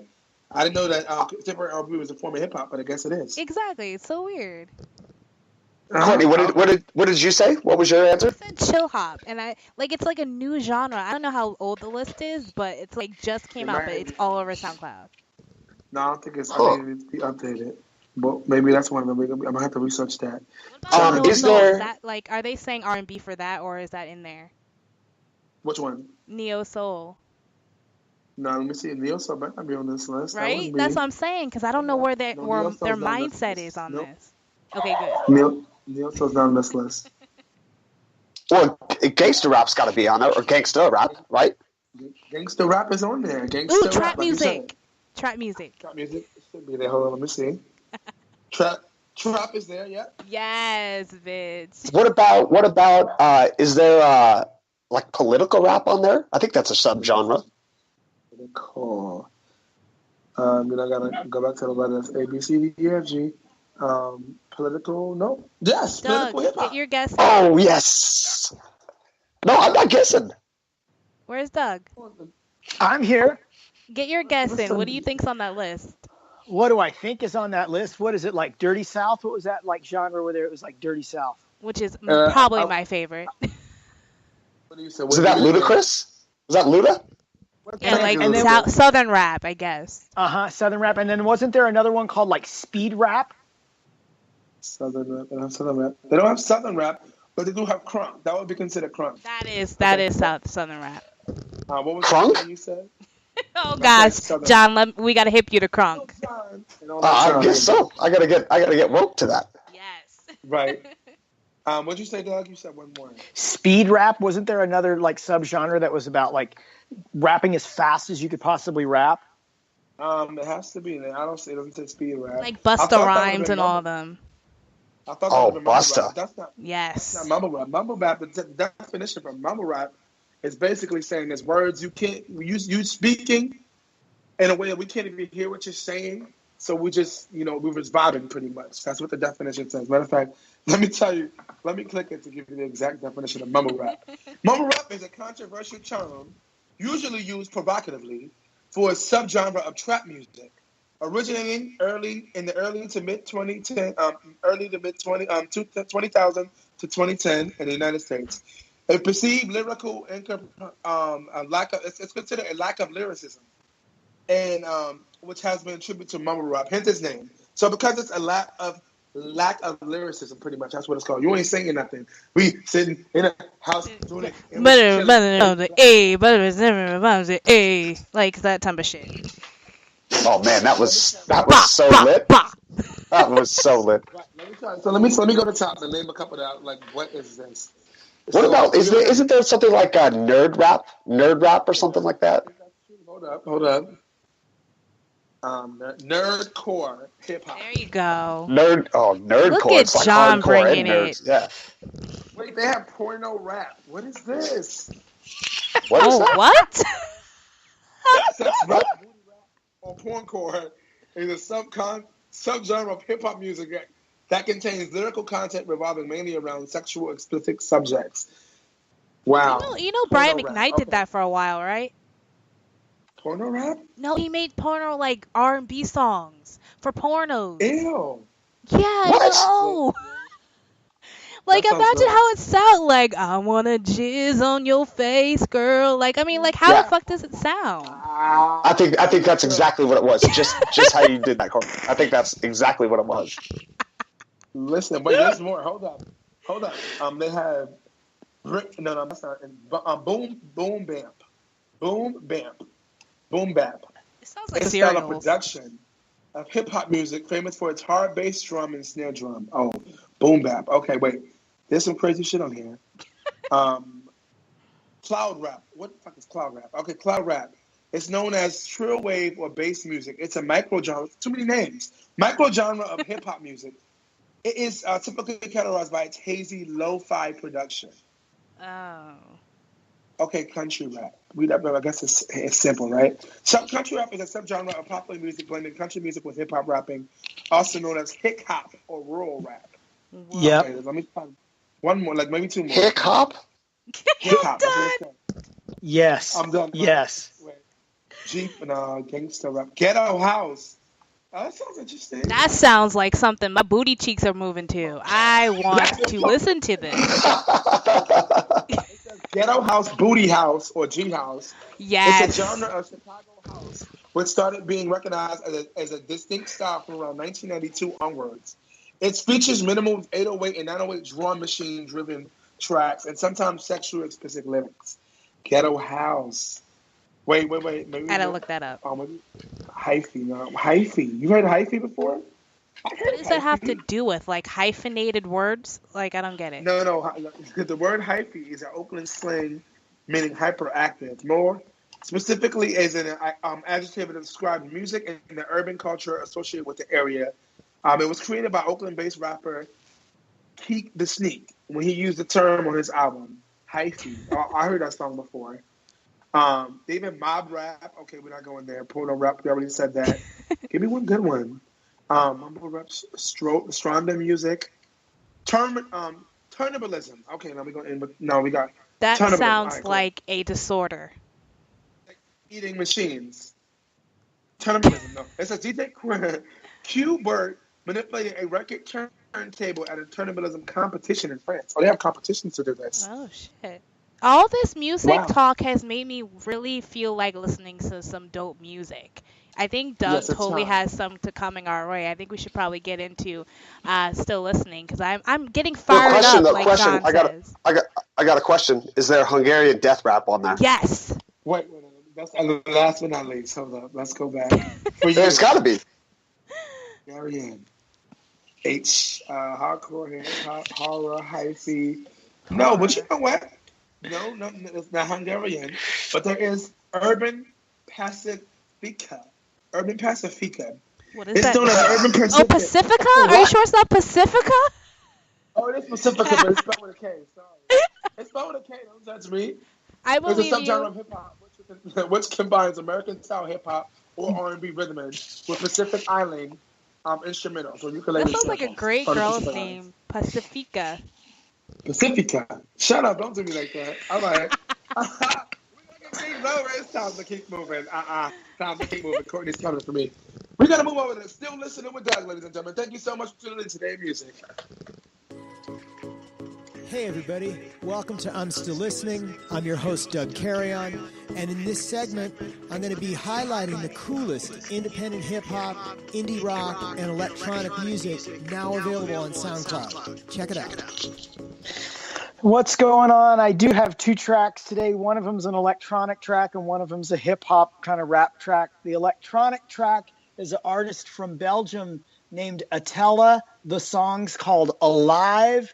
If you love what it sounds like, SoundCloud.com, Eskimo Recordings, SoundCloud.com, Eskimo Recordings. Here we go.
Wow, fantastic synth track from Belgium.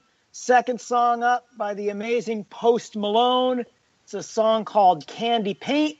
If you love it, SoundCloud.com, Post Malone. Away we go. Yeah.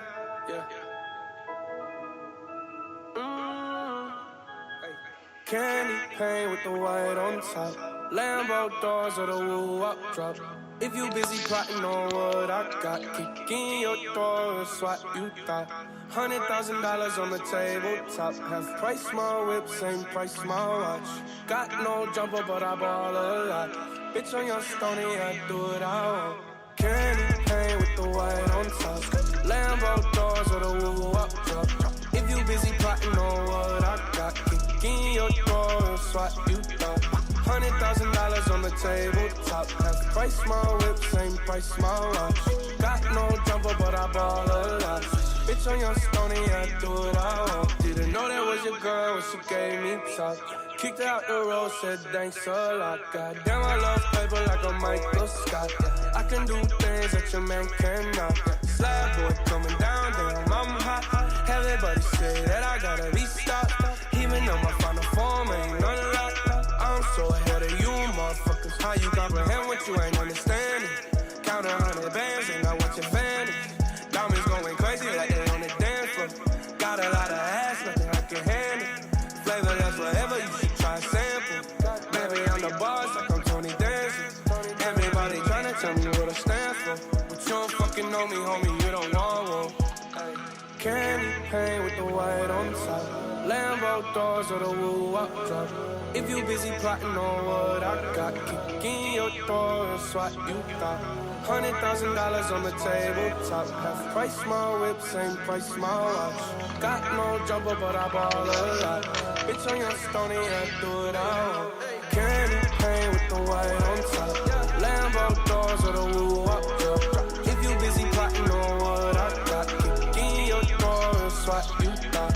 $100,000 on the tabletop, half price my whip, same price my watch. Got no jumper, but I ball a lot. Bitch on your stony, I do it all.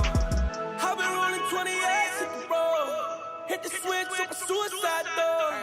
We already know you bad as you go. If my mama wanna ride, then let go. All these motherfuckers so far from me. If your money funny, don't talk to me. I know there ain't shit that you could offer me. Take a second if you think about crossing me. It lasts forever, you should try a sample. Baby, I'm the boss, like I'm Tony Danza. Everybody tryna tell me what I stand for. But you don't fucking know me, homie, you don't want one. Candy paint with the white on top. Lambo doors or the woo up drop. If you busy plotting on what I got, kicking your door, it's what you thought. $100,000 on the tabletop, half price my whip, same price my watch. Got no jumper, but I ball a lot. Bitch on your stony, I do it all. Candy paint with the white on top. Lambo doors or the woo up drop. If you busy plotting on what I got, kicking your door, it's what you thought. $100,000 on the tabletop, half price my whip, same price my watch. Got no jumper, but I ball a lot. Bitch on your stony, I do it all. Yeah. Wow. Thank you so much, Doug. That's a great way to end the show. I love that. That was awesome. That shit is still in my head. I'm going to have to go look that up. Hey, I was tight. Ayo. That's what we do, ladies and gentlemen. This is Savage Media Radio. We do this each and every week. This is podcast number 10. DS, baby. Right, we here. I hope you guys are understanding what this means. We're 10 weeks in. That means we ain't going nowhere. We here, baby. That's what I'm talking about. Ladies and gentlemen, we do this each and every Wednesday. I hope you guys enjoyed today's new segment, Switch Up, because we enjoyed it. If you guys enjoyed it, say, that's what I'm talking about. That's what I'm talking about. Oh, okay, there we go. I'm like, oh, y'all left me hanging. See, I always got you, Troy. I always got you. It just took a minute though. A very long minute, but it's okay. Right, it's like the news when they let this moving, but then they catch it a minute later. I get it. My bad. I understand. We remote right now to the deck. I actually kind of wanted to see how long it was going to go silent there. I know, me too. That'll be awful. Okay? Right. Hello? Like, I would have said, you know what? Show's over. Yeah. Good night. No. It is actually over. This was a great segment. This was a great day. Like, this was awesome. And we're going to continue to do this, you know, because this has just been opening up a lot of doors. If you guys are listening, tuning in, if you're in the chat room, say something, let us know. If you guys know our social media, hit us up or hit us up on social Savage Media Radio. Let us know what you guys think. We really, really, really love to hear from you guys. We really, really, really do like to interact with you guys, especially via chat. or even calling in on Wednesdays. We need to get some people calling in on Wednesdays, y'all. You know what I'm saying? I like to hear people's voice, and I really love how it happens on Saturday. So we need to get some people calling in on Wednesday because people really have some stuff to say, and they want to stay savage with the whole group on Wednesday. So let's work on that. But ladies and gentlemen, it's time to go. We ain't got to say goodbye, but we got to get the hell up out of here. So without further ado, please tune into us live each and every week. You can catch us on Savage Media Radio, on social media, on Facebook, and on Instagram. Also, Spreaker.com, ladies and gentlemen. Spreaker.com, ladies and gentlemen. One more time. Spreaker.com, ladies and gentlemen. Please, please, please, if you're not following us, please follow us. It's very important that you follow us on Spreaker so you know what is going on with all the shows we have going on right in one place. One-stop shop, ladies and gentlemen, just that quick, that easy. All you have to do is log in to Spreaker.com, create an account, and boom. You got 24-hour access to your greatest host of Savage Media Radio that you can access us 24/7. We love you guys so much, and until next week, you know how we always do. Stay savage. Savage. Ooh. Fight on.